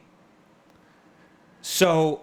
all of these games, they should just release this pack on PC. I mean, they probably have. There probably is a PC pack Whoever on this. is a Commodore 64 fan has a Raspberry Pi. All of them have a Raspberry Pi. Bob, are you saying just forget this and get a Raspberry Pi and build a Retro Pi with Commodore 64 ROMs on it? Yes. But I'm saying release a pack, here's a pack of Commodore 64 games to buy. Again, this is not for people who do that. This is for somebody who just wants to plug in a Commodore 64 to their computer. I will also note that I have never heard of any of these games. I've heard of California games. That's it. Oh, no, I've heard of Hunter's Moon. I've never heard of... California games, is that the... that was on the NES, wasn't it? Yeah. Oh, that's why I've heard of that. Yeah. Yeah, I've never heard of any of these games before. I'm looking. It's the box art's Monty Run. Have you heard of Monty on the Run? You heard of that? I've heard of Impossible Mission. That's a game I know of. Well, not for us. No. Pretty sure not for us. I think that's everything that's everything that I had. The rest is your stuff. Okay. I don't know if you want to just go through some of the stuff that happened at San Diego Comic-Con. Yeah. Real quick. All right. We'll just plow through it. San Diego Comic-Con was last week. I did a video on the Shazam and Aquaman trailers. I think they both are really, really good. Shazam looks better. But Shazam looks great. yes. And I do not like the DC movies. Yes. So Shazam looks great. Yeah. And somebody tweeted at me, is that because it's funny? Yes. Yes. It's a different tone. Yes. So I think it might work. And, Aquaman, it's much more cartoonish than I thought it was going to be. I'm trying to explain it to my coworkers. I'm like, it looks just like a cartoon. I think that's going to be just like the other DC movies. I don't think it's going to be as, choppy and incoherent as the other ones, even though there's a lot of crap going on. I was going to say, there's a lot of stuff in it. They have to cover a lot of ground. I know. I don't think it's going to work. Shazam, at least, is just like, hey, I'm a kid, but now I'm an adult. Yeah. And that's it. Yeah. So there was a lot of stuff at San Diego Comic-Con. I'll try and plow through as much as I can. Marvel did not have a big presence this year, mainly because I think they're just biding their time till next year. Oh, yeah, all that's their big true. stuff. They didn't announce anything. What they announced was mostly TV stuff. The big thing being Iron Fist Season 2 was coming, and it doesn't look terrible this time. All right. Which it doesn't. The little trailer they showed, it actually looked like an Iron Fist. I guess they don't really need... Yeah, they don't need any... They just They released don't care. the biggest movie ever made. Yeah. So, they could do whatever they want. Yeah. They don't need comic. We did get to see more of the stuff from DC's streaming service, DC Universe. They released a price. It's $8 a month, which is less than Netflix. So you get original content, their back catalog of TV shows and stuff, plus all these comics. We saw trailers for Young Justice Outsiders, which looks great. If you love cartoon. Yes. We also got the trailer for Titans, the live-action show, which looks terrible. That was very bad. That was a very bad that was trailer. a very disappointing trailer. You see Pro ZD's summary of it? No. You got to see that. Oh, I will check that out. My problem with the trailer, I put this on Twitter, it's not that it's dark and gritty. It's not that, Robin says F Batman or whatnot. That was funny. It's the fact that he shoots guys with a gun. Why the hell? And breaks a guy's neck. Why the hell is that Dick Grayson? That all they had to do was make that Jason Todd. Other guy. Yeah, Jason Todd. All they had to do was make it Jason Todd, and it would make total sense why he's like, F Batman, let me shoot some guys. I mean, that would make total sense. I know Dick Grayson and Bruce Wayne have had a lot of differences, and they get mad at each other a lot, and Robin gets pissy and leaves a lot. I know that happens. But Dick Grayson is the type of character who, at his maddest, would not stab a guy in the neck with his own R-shaped shuriken. Yeah. It's not what he does. Jason Todd, on the other hand. Jason Todd would. Damian Wayne would. Tim Drake might. But if he did, he'd feel really bad about it afterwards. See, that was that was all dumb. That was all dumb. But there was good stuff. Sci-Fi showed off their upcoming show, Deadly Class, based on the Rick Remender Image comic. That looks good. Jodie Whittaker showed up as the new Doctor Who. The Her Universe clothing line had a fashion show, and they're selling a trench coat modeled after the trench coat her Doctor is going to wear. So she walked down the runway wearing it. Everybody lost their mind. That's cool. So she was really cool and really pumped to be there. What else we got? I should have went through this. Bat Mabel says, "What's wrong with DC making the Bat people just kill for no effing reason?" Titans looked like exactly, in the 90s when they tried to make everything dark and gritty and serious just by pumping up the blood and the foul language and the violence, but no substance. That's exactly what this looked like. But the Bat people just don't kill people. They don't. That's what's wrong with Yeah. them. They just don't do it. It's Except for Jason Todd. Yeah. We got to see a full trailer for Matt Groening's upcoming Netflix show, Disenchanted. Oh, I didn't know you had that. Yeah, it's I've already declared the third greatest television show of all time, right behind The Simpsons and Futurama. Oh, yes.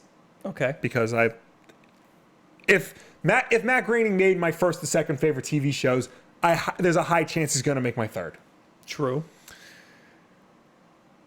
We got a new trailer for Voltron on Netflix, which looks great. Venture Brothers is coming back after a 20-year hiatus. You're a big fan of Voltron. Yes. Venture Brothers. I like Venture Brothers. Not not as hyped on Venture Brothers as everybody else is. It keeps. It has really good moments. It does. The problem with Venture Brothers is the fact that like they release like 5 episodes at a time. They go away forever, and then by the time they're ready to come back, you forget about them. My problem with Venture Brothers is I don't realize things are funny when I'm watching them. It takes like I have to like sit on it, and then I'm like, oh yeah, that part was funny. Or like if you mull over a very short clip of Venture Brothers and then go, that is really funny. Yeah. But like when you watch it, it kind of goes like for me, it goes over my head like at the first because it's so dry. Yeah. Star Wars: The Clone Wars is coming back after 10 years. It's going to be the last season of the show. It's going to take place closer to Revenge of the Sith. It's going to be exclusive to Disney's streaming service, which is kind of a bummer. So on that, Yes. me and you, big Star Wars fans. Yes. Huge Star Wars fans. Yes. Me personally. Mm-hmm. So with these new movies that are coming out, we've realized like we don't like when they touch on stuff that's already happened. We want new stuff. Mm-hmm. Like that's why we like the Force Awakens, Rogue the One, Last Jedi, Rogue One. Yeah. Like new stories with new people. We Right. want so that our own canon of the old stuff is like pretty much contained. Right. That's why I never watched the Clone Wars. I never watched Rebels. I'm not about it. And now with the new Clone Wars, not about it. Don't even care even a little bit. From what I understand, I don't want any Anakin. I hate Anakin. I don't want to ever see him again. Darth Vader, awesome. Anakin, no. leave me alone. From what I've seen of Rebels, it is very good. Like I've seen a couple pieces of it here and there, and it is very good. Clone Wars, I've only seen the movie, which was just okay. From what I understand, season 3 of Rebels onward gets very good, and like to the point of being incredible. Everybody says these things are great. I'm willing to give these shows a shot. I don't know if I'm willing to put down money for Disney's exclusive streaming service in order to do that, though. Everybody says that Clone Wars and Rebels are fantastic. Yes.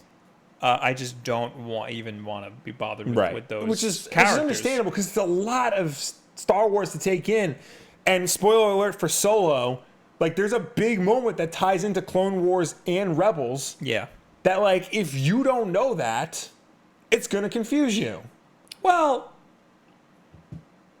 if you only have seen the Star Wars movies and that one character appears at the end of Solo, you're going to be like, how is that character here? yes. Yeah. Yes. Well, yeah. Well, I know about the moment in Rebels, and I'm still like, what the hell? Yeah. It's still, Well, because that character appeared in Clone Wars. Yeah, but like I know about that, but I'm still like, what the hell is he doing here? Right. Like it still doesn't make sense. Right. I still liked it. I thought it was a cool moment. I was down with it. But yeah, I'm saying I'm saying it probably doesn't make sense either way. Yeah. Everybody in the theater when that happened was like, what the hell? Yeah. Because I'd assume most people don't watch those cartoons. Yeah. Most of the people in that theater. Yeah. Yeah. But, all right. Keep going. Sony showed off Venom and Into the Spider-Verse stuff. Didn't release it to the public, so I don't care. But apparently, the most important news of all, John Mulaney will be playing the spectacular Spider-Ham in Into the Spider-Verse. Yes. And Nick Cage As Spider-Man Noir. Yes. So this is the best Spider-Man movie of all time. This is going to be a very good Spider-Man movie. Yes. That's going to be great. I'm very excited for it. All right. Hush is getting an animated movie. Also, wait, back up. In the Spider-Man game, Yes. is that Miles Morales? Yes. It is. It's straight Yes, up is it Miles is Miles Morales. Morales, Because they don't say it in the trailer. He's in the trailer, but they don't say it. Not that trailer. One of the older trailers. They say it. They say Oh, it. okay. Yeah. And then who's the girl? Is that Gwen? I think that's Mary Jane. Okay. Wait, in Into the Spider-Verse trailer. No. We're not talking about In the it. game. I'm talking about the game. Yeah, no, she has red hair. That's Mary Jane. He says her name, and it's not Mary or Jane. Oh, no, wait. I think it's that cop girl whose name I can't remember. Yeah. Yeah. So Miles Morales is in the game. Miles Morales in the game. I know Mary Jane is in the game. So, Spider-Man canon. Is this 616 Spider-Man? In this PS4. In PS4, yeah. And what the hell's Miles? Isn't Miles Morales like in 616, but he's like not? Okay, from my understanding, the Spider-Man PS4 takes place in a separate universe because they're doing another Spider-Verse event, and that in Spider-Man PS4 is a separate Spider-Man. Okay, so we don't know anything about this Miles Morales. Yes, or Spider-Man. correct. All right, forget I said anything. Moving on. Okay. Wait, also, Kessor, or whatever the hell his name is, says Spider-Gwen is not Mary Jane. Obviously. Obviously. All right, continue. All right. DC News. Hush is getting a direct-to-video animated feature. It's going to be released in 2 parts, which they've been doing now, apparently for their big releases. I put on Twitter, I'm nervous because on the one hand, I don't like, their current direct-to-video animated universe. Like, the aesthetic is very New 52. I don't like Jason O'Mara as Batman. Like, I hope they bring back Kevin Conroy or Bruce Greenwood or Roger Craig Smith to do it. On the other hand, it's a Hush animated movie. That's great. Hush was the first book that got me into comics. Yes. I'm not into comics right now. I haven't read anything in a long time. There's some good stuff. For a while, I had my time with comics. Yeah. And Hush is what got me in. Yeah. So Hush is great.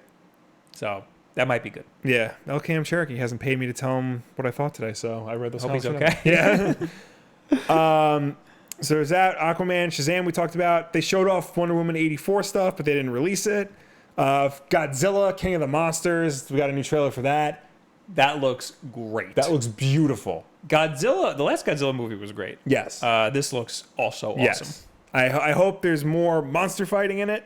Especially No. I hope not. I'm super into the boots on the ground stuff. Yeah, no, that's I like cool. Seeing the disaster that happens because of Godzilla. The reason why I say that is because it's not just Godzilla. It's also Mothra, Rodan, and King Ghidorah are now in this movie. I want to see them all beat the crap out of each other. I want to see the destruction left I'm sure we'll get that too. There was that. There was Fantastic Beasts and the Crimes of Grindelwald. Don't care. Nobody cares. I do want to touch on. Did you hear about the Johnny Depp thing that happened? No, didn't his wasn't his ex-wife or girlfriend or something in the room? First what they did was they prodded out Johnny Depp dressed as Grindelwald to do like a speech. Nobody was into it because everybody hates Johnny Depp. I didn't know that. And the panel right after that was Aquaman, and his ex-wife Amber Heard, who's in Aquaman, was there watching him do that. And they had a very nasty divorce because he would throw things at her. All right. Johnny Depp is a bad person. So again, at Bumblebee, they showed off new Bumblebee footage. Apparently, people are really excited for that movie. Stop. In fairness, it doesn't look anything like the Bay Transformer movies. It looks like an actual film. I'm done. Yeah, no, I tapped out very early on Transformers movies. They showed off more Halloween stuff, which I'm really excited for. They showed off Glass, the follow-up to M. Night Shyamalan's Unbreakable and Split. That makes me want to watch Split. It makes me want to watch Unbreakable and Split. Because, like, now I need to know. Like, this whole superhero universe that, like... Have you never seen Unbreakable? No. I don't know where I saw it, but I saw it. It was good. Yeah. It was good. It's like there's this whole, like, superhero universe that, like, came in under our noses out of nowhere. And it's now back, and it's a big deal. Yeah. So. And then, keep going. They showed off new footage from The Predator that's coming out that I'm going to see, even though I don't think I've seen Predator looks awful. Yeah. That movie looks terrible. Yeah, I don't know how I feel about that. Not honestly. into it. And then there was a whole bunch of comic stuff. There were the Eisner Awards, a lot of good books won awards. We got glimpses at DC's Black Label, which is like their more mature line, but it's basically they give top talent the keys to the kingdom and say, do whatever you want, we don't care. Grant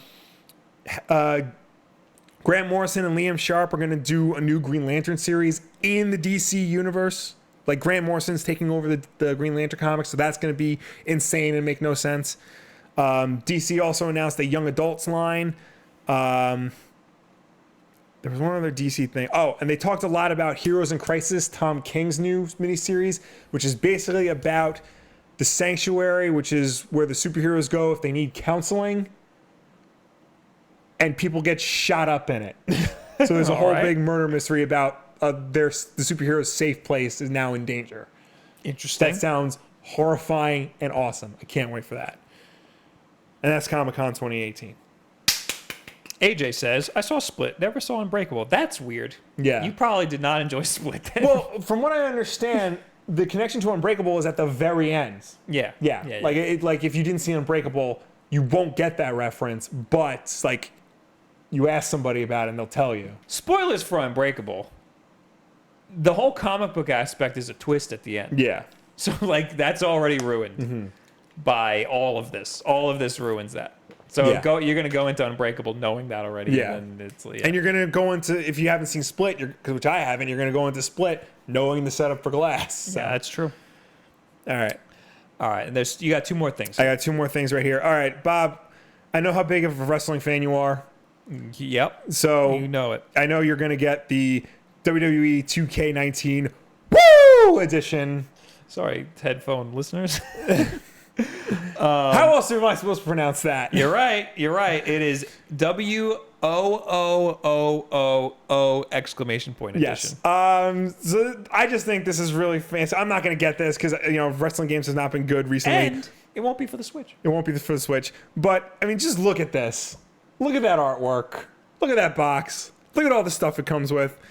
So the WWE 2K19 Woo edition contains a deluxe edition version of the game.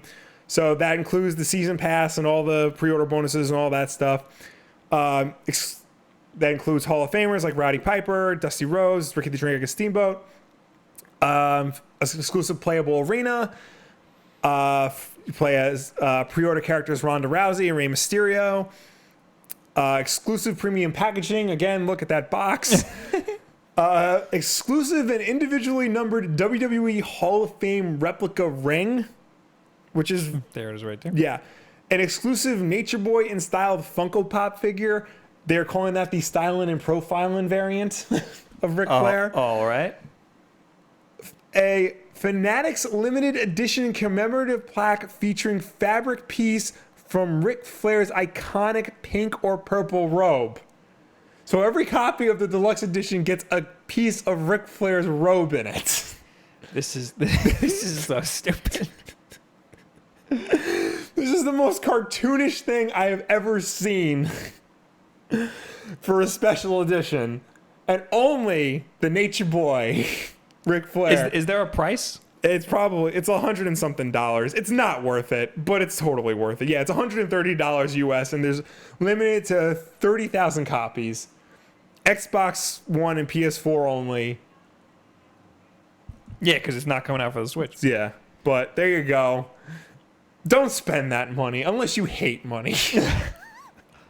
Also, you have here Tom Cruise personally asked Rob Liefeld to design Mission Impossible. Yeah, so I saw this today. Apparently, because Mission Impossible Fallout is coming out this week, I'm very excited. The Mission Impossible movies are all good, even to Fight Me. I want to see them. I bought the box set because I still hadn't seen 5, and I loved all the other ones, so I'm like, just buy it. So I'm all caught up.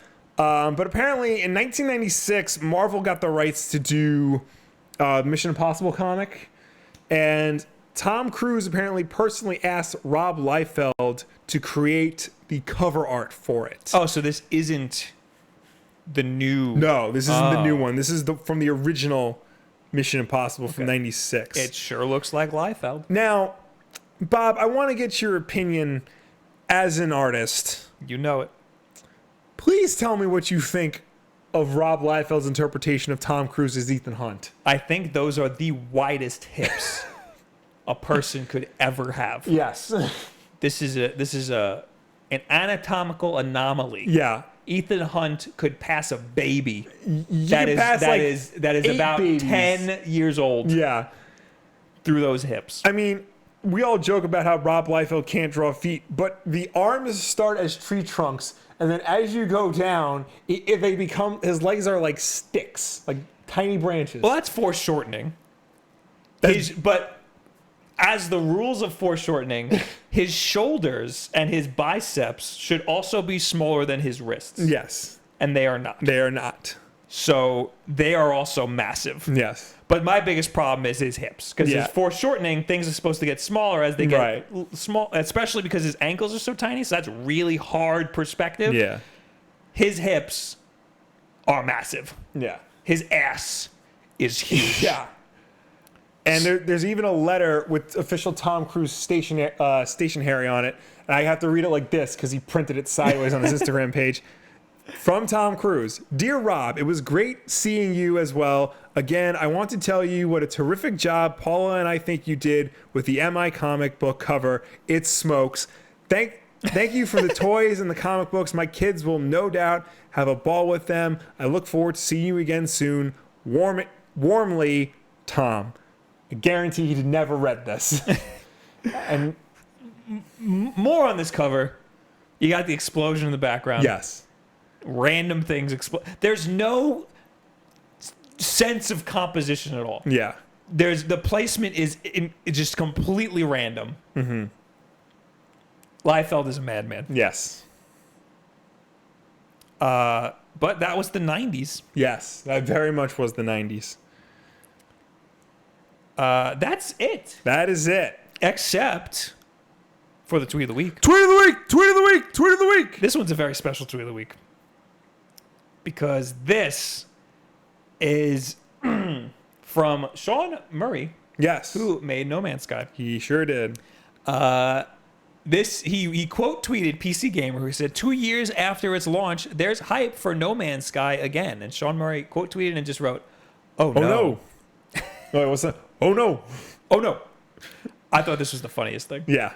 Because it just says, he just wrote, oh no. Yeah. All lowercase, no period. Yeah. And this is the first thing I saw from him in years. Yeah. Because he like was ashamed because He went dark after No Man's Sky came out because everyone was mad at him. Everyone was mad at the game because it wasn't what they wanted it to be. But now people are stoked about this new expansion. Yes, there's new expansion. It's coming to Xbox One. You know, there's all these new things you can do with No Man's Sky. So I haven't played it. I haven't even heard anything about it. I haven't looked into it. All really. I know is that people are like into it again. I saw the trailer. It looks cool. Yeah. I think now people have expectations. Yeah. So they're more managed. Before, people were not. Watch my video. Will No Man's Sky suck? Because I explain. People are gonna. And that was another thing I correctly predicted. Will, Yeah. That people were gonna be disappointed because they have no idea what this game's gonna be like. Yeah. Hashtag Bob was right. Bob was right. I'm not right about many things. Nope. Smoke Jaguar says Rob Liefeld should have designed the new Wulff Den logo and Wulff Den apparel. I would be okay with that. I'd be interested in seeing what Yeah. that would look like. All right. All right.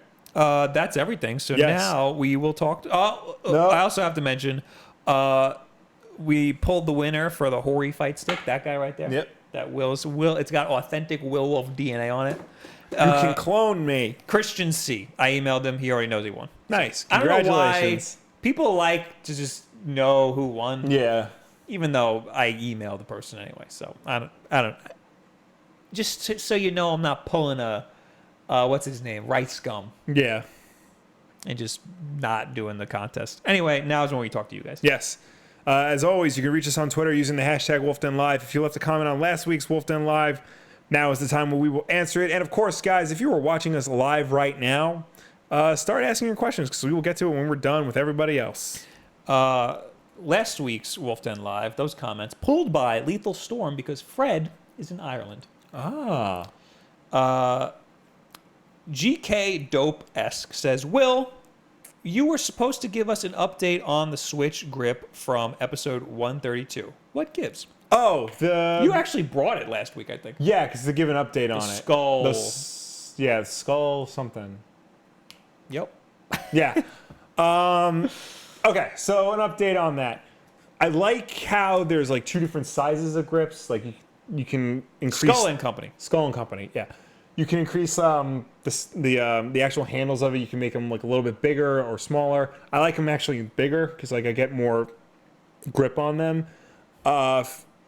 Using the Satisfy grip though with the offset right stick, now I'm used to that. So like going back to the old-fashioned kind of grip, you know, it's kind of like just using the Switch without a grip where your thumbs are placed. So that was like, you know, having to readjust to that. I like the case. Yeah, I was gonna say. Big enough for not only the grip but my charger. Ooh. A lot of these. Hold on. Oh. Man down. There goes the light. Hopefully not the wall. Yeah.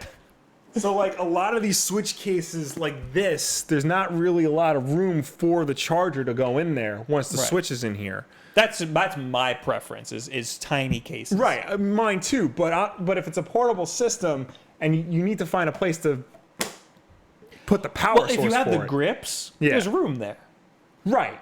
Yeah. Yeah, and that Skull and Company grip case is perfect for that. Satisfy is supposedly making a case that'll fit the grip. Yeah. So they got to get on that. Yeah. Because that's the biggest draw for the Skull and Company one is because it comes with a case that you put the grip in. So that's what I have to say on that. It's a good grip. I like how there's multiple sizes. I like the case that it comes with the case. I don't know if it would be my main grip for the Switch because I still like the Satisfy one. But, you know, if somebody asks me if I recommend it, I recommend it. Trevor Grover says, Octopath Traveler's success surprised you? The art style alone all really drew people to the game. An old school style RPG from Square will always draw attention. The art style, when I saw the first Octopath Traveler stuff at the first launch of the freaking Switch, I was like, what is this? Yeah. I was not into that art style at all. It is a very different art style. But again, we're not RPG people. We're not JRPG people. Yeah, so this is a completely... That's a whole different breed of RPG. Yeah, so we're not in this world. Yeah. Anime is another thing. Like, if it looks anime-ish, I'm like, cool, that looks cool, you know? But, like, this didn't. Owen Douglas, why do you always say that the N64 Classic would be hard to put together? Unless you mean that it would be difficult to get the rare games or other third parties. You can play N64 games on the other two classic consoles if you hack them. That is exactly what we're saying. Yeah. It'd be hard to get the licenses for all of the games. Well, no, even too, like in cases of emulation, like N64 emulation on like PC isn't as good as like SNES or NES emulation. Yes. The cores are very hard to screw around with. Yes, that's what we're getting at. Like, yeah, Nintendo. That's not what I'm getting at. That's what I was getting at. My main concern for the N64 Classic is the licensing. Is that it'd be very difficult to license all of the good stuff. I'm with you on the licensing, but also too, I think emulation would be an issue. Okay. Because like I have N64 games on here, and they don't run well. Yeah. On my emulator. It's a pain. If you've watched me try to play Mario 64, it's a pain in the ass. Yeah. Or no, that ROM hack. I tried to play the Ocarina of Time ROM hack. Oh yeah. It's It's a Mario ROM hack to make it Ocarina of Time. They put Ocarina of Time in Mario 64. It runs like crap. Owen Douglas. Oh, no, I read that one. Shaken Ninja Fada. Nintendo is doing something. They ban the console online access. You can check the report of the ban in GBA temp. The method used to play modded game get you banned 100% of the time. It takes some time because of the thousands of log to analyze second thing. Okay. It's Nintendo fault not having the server confirm damage / position, etc., and let the client dictate the game, and Nintendo should check CRC of the client. So he's just explaining all of the technical reasons. The things Nintendo why you can hack stuff in Splatoon. Why you can hack online play in Splatoon. Yes. Which, by the way, we'll be playing on Sunday with viewers.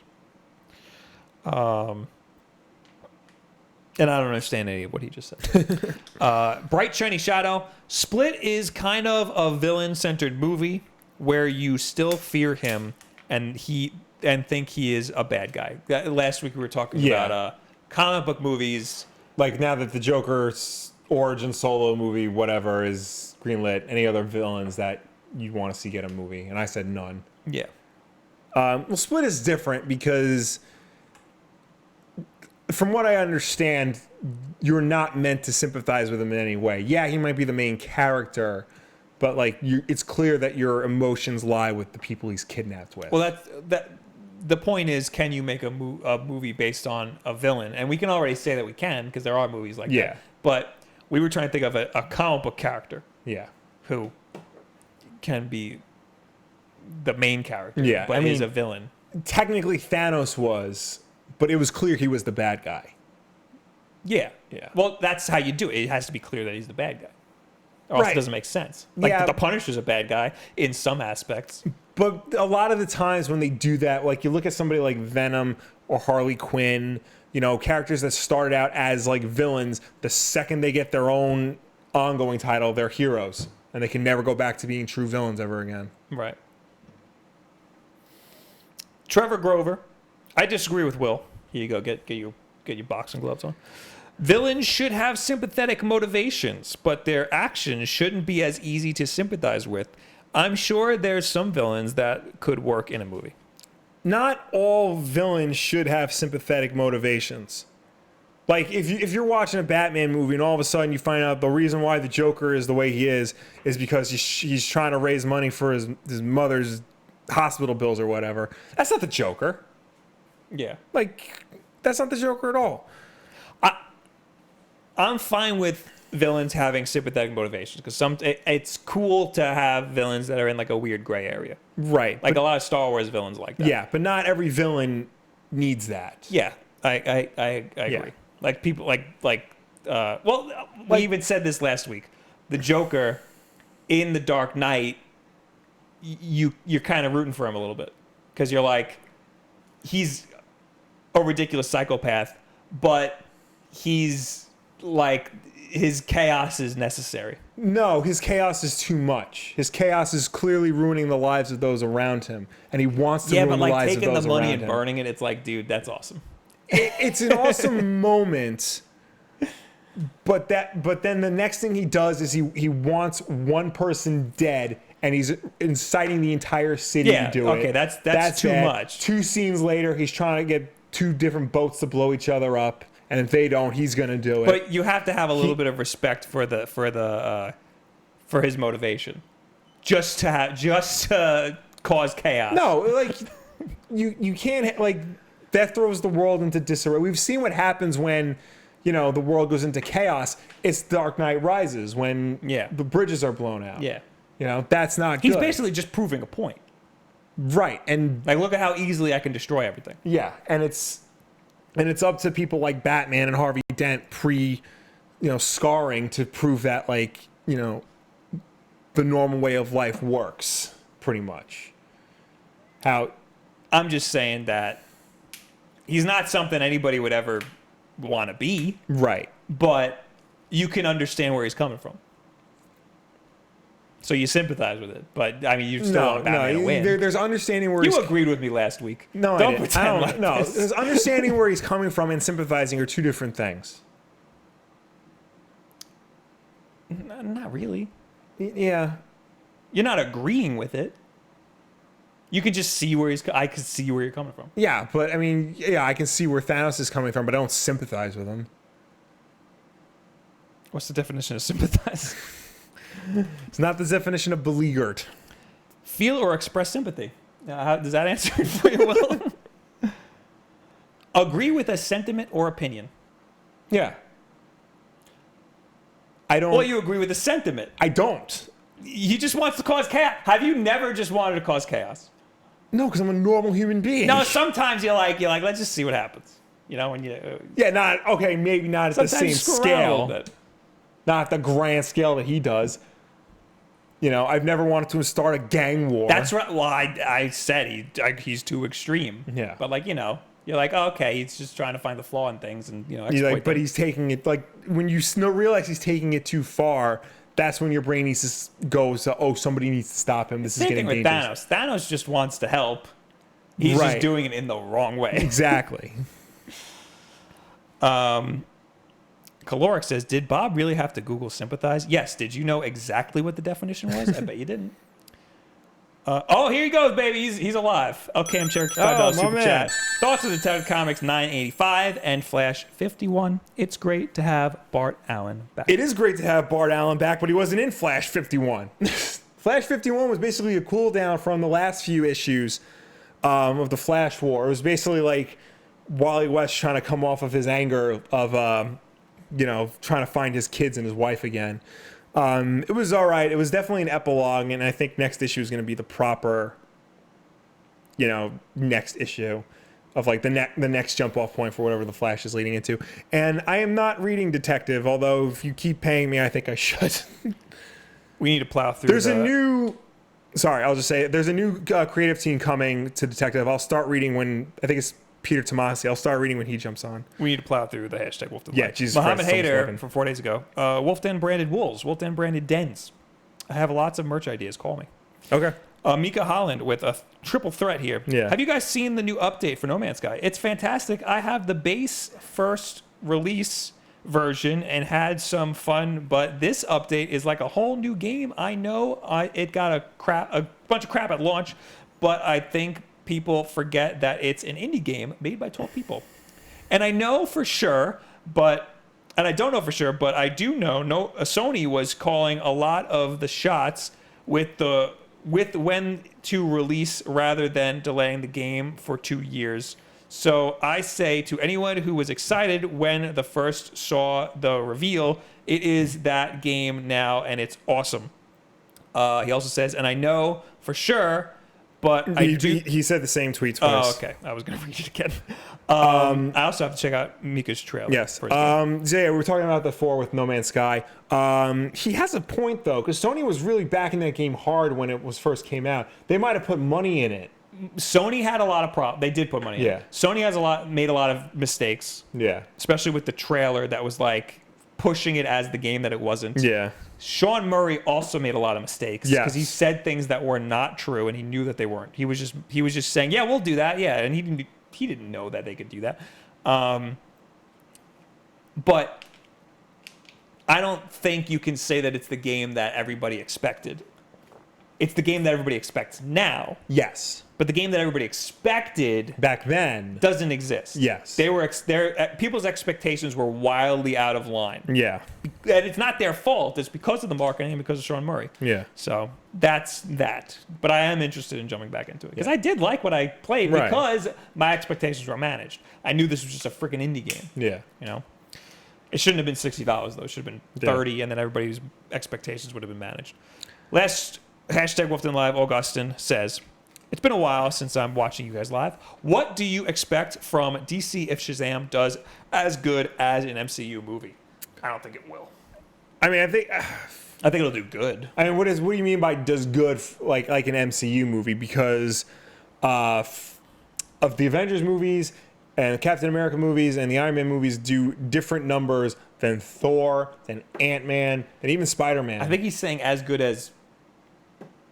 I guess he's saying it's received well. I think that's what he's pretty much saying. I think if Shazam does well, I think you can expect to see the rest of DC's movies go that route. I think that they're going to try to make it lighthearted and campy, other movies. I think Aquaman's already kind of doing that. Yeah. That trailer was very upbeat. It was like I keep saying, it is a cartoon through and through. Yeah, so I don't think it's going to be good. I think if Shazam does good, they're going to do the wrong thing with all their other movies. Yeah, because that's what they do. It's like The Dark Knight did great, so every movie had to be dark and gritty and dour, regardless of character. LKM Cherokee hits you with another one. Thoughts on Doomsday Clock 6? I did read that. It was very sad, because you learn the backstory of Marionette and Mime. It was very sad. I haven't read any of those, and I want to. They are very good so far. The problem with Doomsday Clock is it's bi-monthly, so it's every other month it comes out, and the pace is killing me. It's so slow. I'll just get the book is a slow burn as it is. But oh my god, like I won't fault you if you trade weight on Doomsday Clock. Marco, with 5 hard American dollars.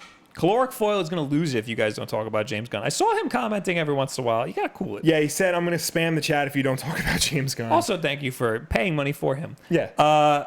What about him? James Gunn was recently fired from Guardians of the Galaxy 3. Why aren't we talking about that? Because I don't want to talk about this. It's so sad. It is very sad because because he I tweeted one of his tweets. Yeah. I don't think anything he said was bad. A lot of people are saying, yeah, they're not funny jokes, but they're still jokes. Some of them were funny. The one you posted specifically was funny. That was funny. A lot of the stuff about kids wasn't funny. No, but okay. Some of them were, because they were so extreme that, of course, he doesn't think that. They were jokes. Look, that's why they were jokes. The fact of the matter is, those were jokes that happened years ago. Yeah, some 10 years ago. Yeah, granted, he was a grown-ass adult in his 40s making those jokes. He should have been smarter about it. But he's clearly come a long way since then. He's clearly evolved and changed as a person. So the jokes of like 10 years ago should not reflect the man who he is now. I guarantee you, the stuff we've said 10 years ago, you would not want to watch this show if you knew some of the stuff. I don't like this world that we're in now where one person could be like, I don't like this guy. Let's post his old tweets and get him fired. The worst part about it is the guy who brought those tweets to light doesn't give a crap about the tweets that James Gunn posted. Wasn't he a presumed pedophile? The guy who posted them? I think so. Yeah. He's made comments just as bad, if not worse, about that James Gunn did. You know, he's one of those guys who said Pizzagate was a thing, and that's the thing. That's the whole thing where he said, "Oh, there's a Hillary Clinton's running a pedophile ring in a pizzeria." Yeah. Somebody went to the pizzeria and killed people because of that, because of him.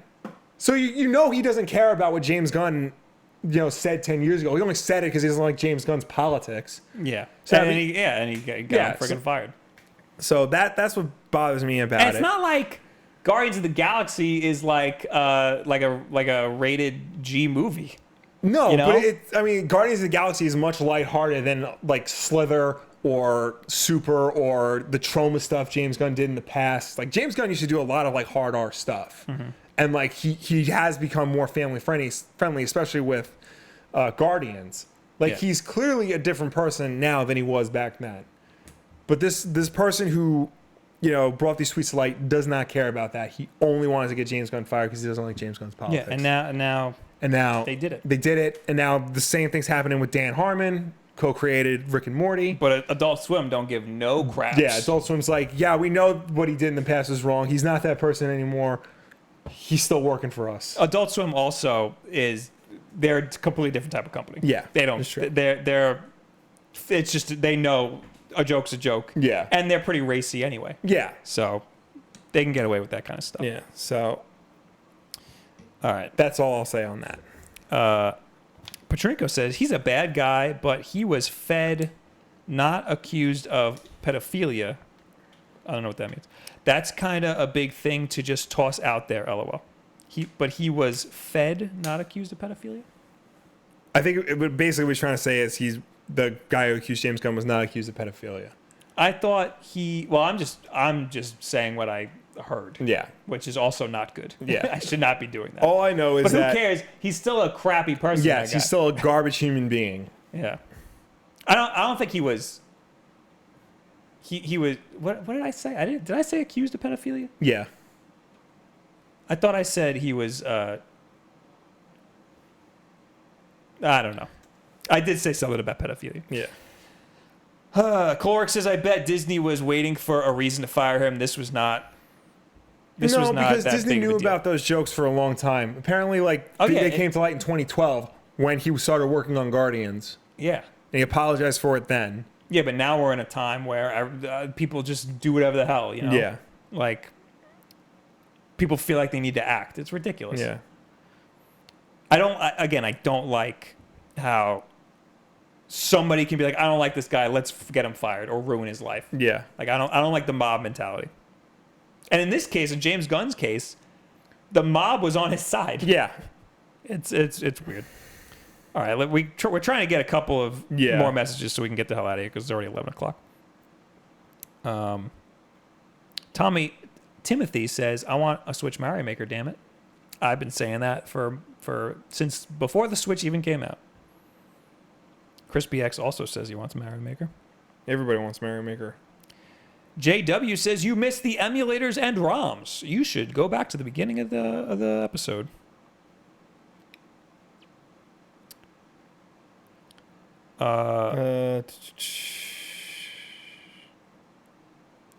Dean says, you make a good point, though. It just seems wrong that you can dig up a person's past jokes and get them out of a job.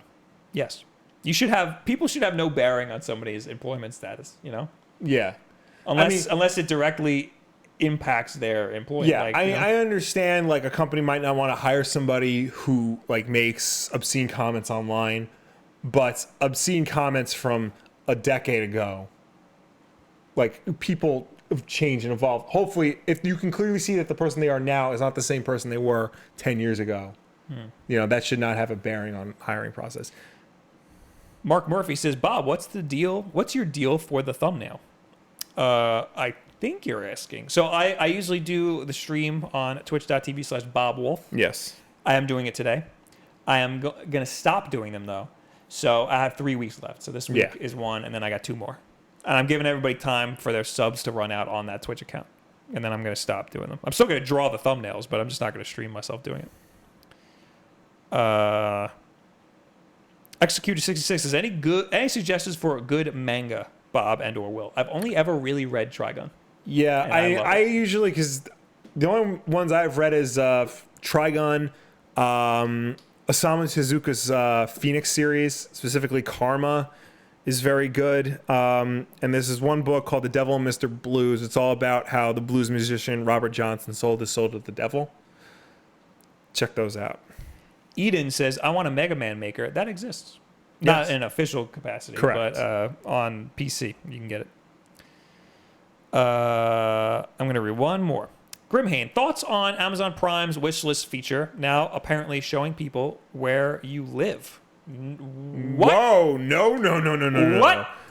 No. I'm gonna. What? I'm gonna fix that right now. I don't want. What? Okay, I'm going to have to look into that. Yeah. Because that's not cool. No. Anyway, thank you guys for hanging out. Thank you for tuning in. Thank you for watching us. Thank you for chatting with us. As always, Wulff Den Live is every single Wednesday night at 9 p.m. Eastern right here on youtube.com/WulffDen. If you can't make the show for any reason at all, we always put it up the next day on Thursday as an archive version for you to watch on demand whenever you want. If you prefer to listen to us rather than watch us, you can do so. We put this up as an audio podcast on Apple Podcasts, SoundCloud, Google Play, and Stitcher. If you listen to us on any of those platforms, be sure to subscribe, rate us, and review us because that helps us with placement on those respective stores. Jake Gamer says, I want a Sonic maker. That's something somebody's making. Yes. You can see videos of that. Doesn't look as good as the other ones. Yeah. Dean Cuddy, 5 scruples. Love your channel, guys. Longtime lurker. Figured it was finally time to give you some love in the form of money. Thank you very much. That's the best kind of love. Now, I'm gonna wrap it up here with, so if you're subscribed to the Game Theorists, you might have seen a video today where somebody we had the pleasure of meeting and hanging out with at E3, Ronnie Ani Edwards, has passed away, which is why we saved this for the end because it's very sad. And we're just learning about it now. We just met him. Yeah, we met him like 6 weeks ago. And thanks to Dan, we were able to hang out with him. And so we wanted to close this out with a video of when me, you, Dan, and Ronnie went and did karaoke together. Yes. And this is Ronnie singing What a Wonderful World. It's going to go from this and then to a hard cut of the goodbye screen. So it's going to be very awkward. But goodbye, everybody. Goodbye.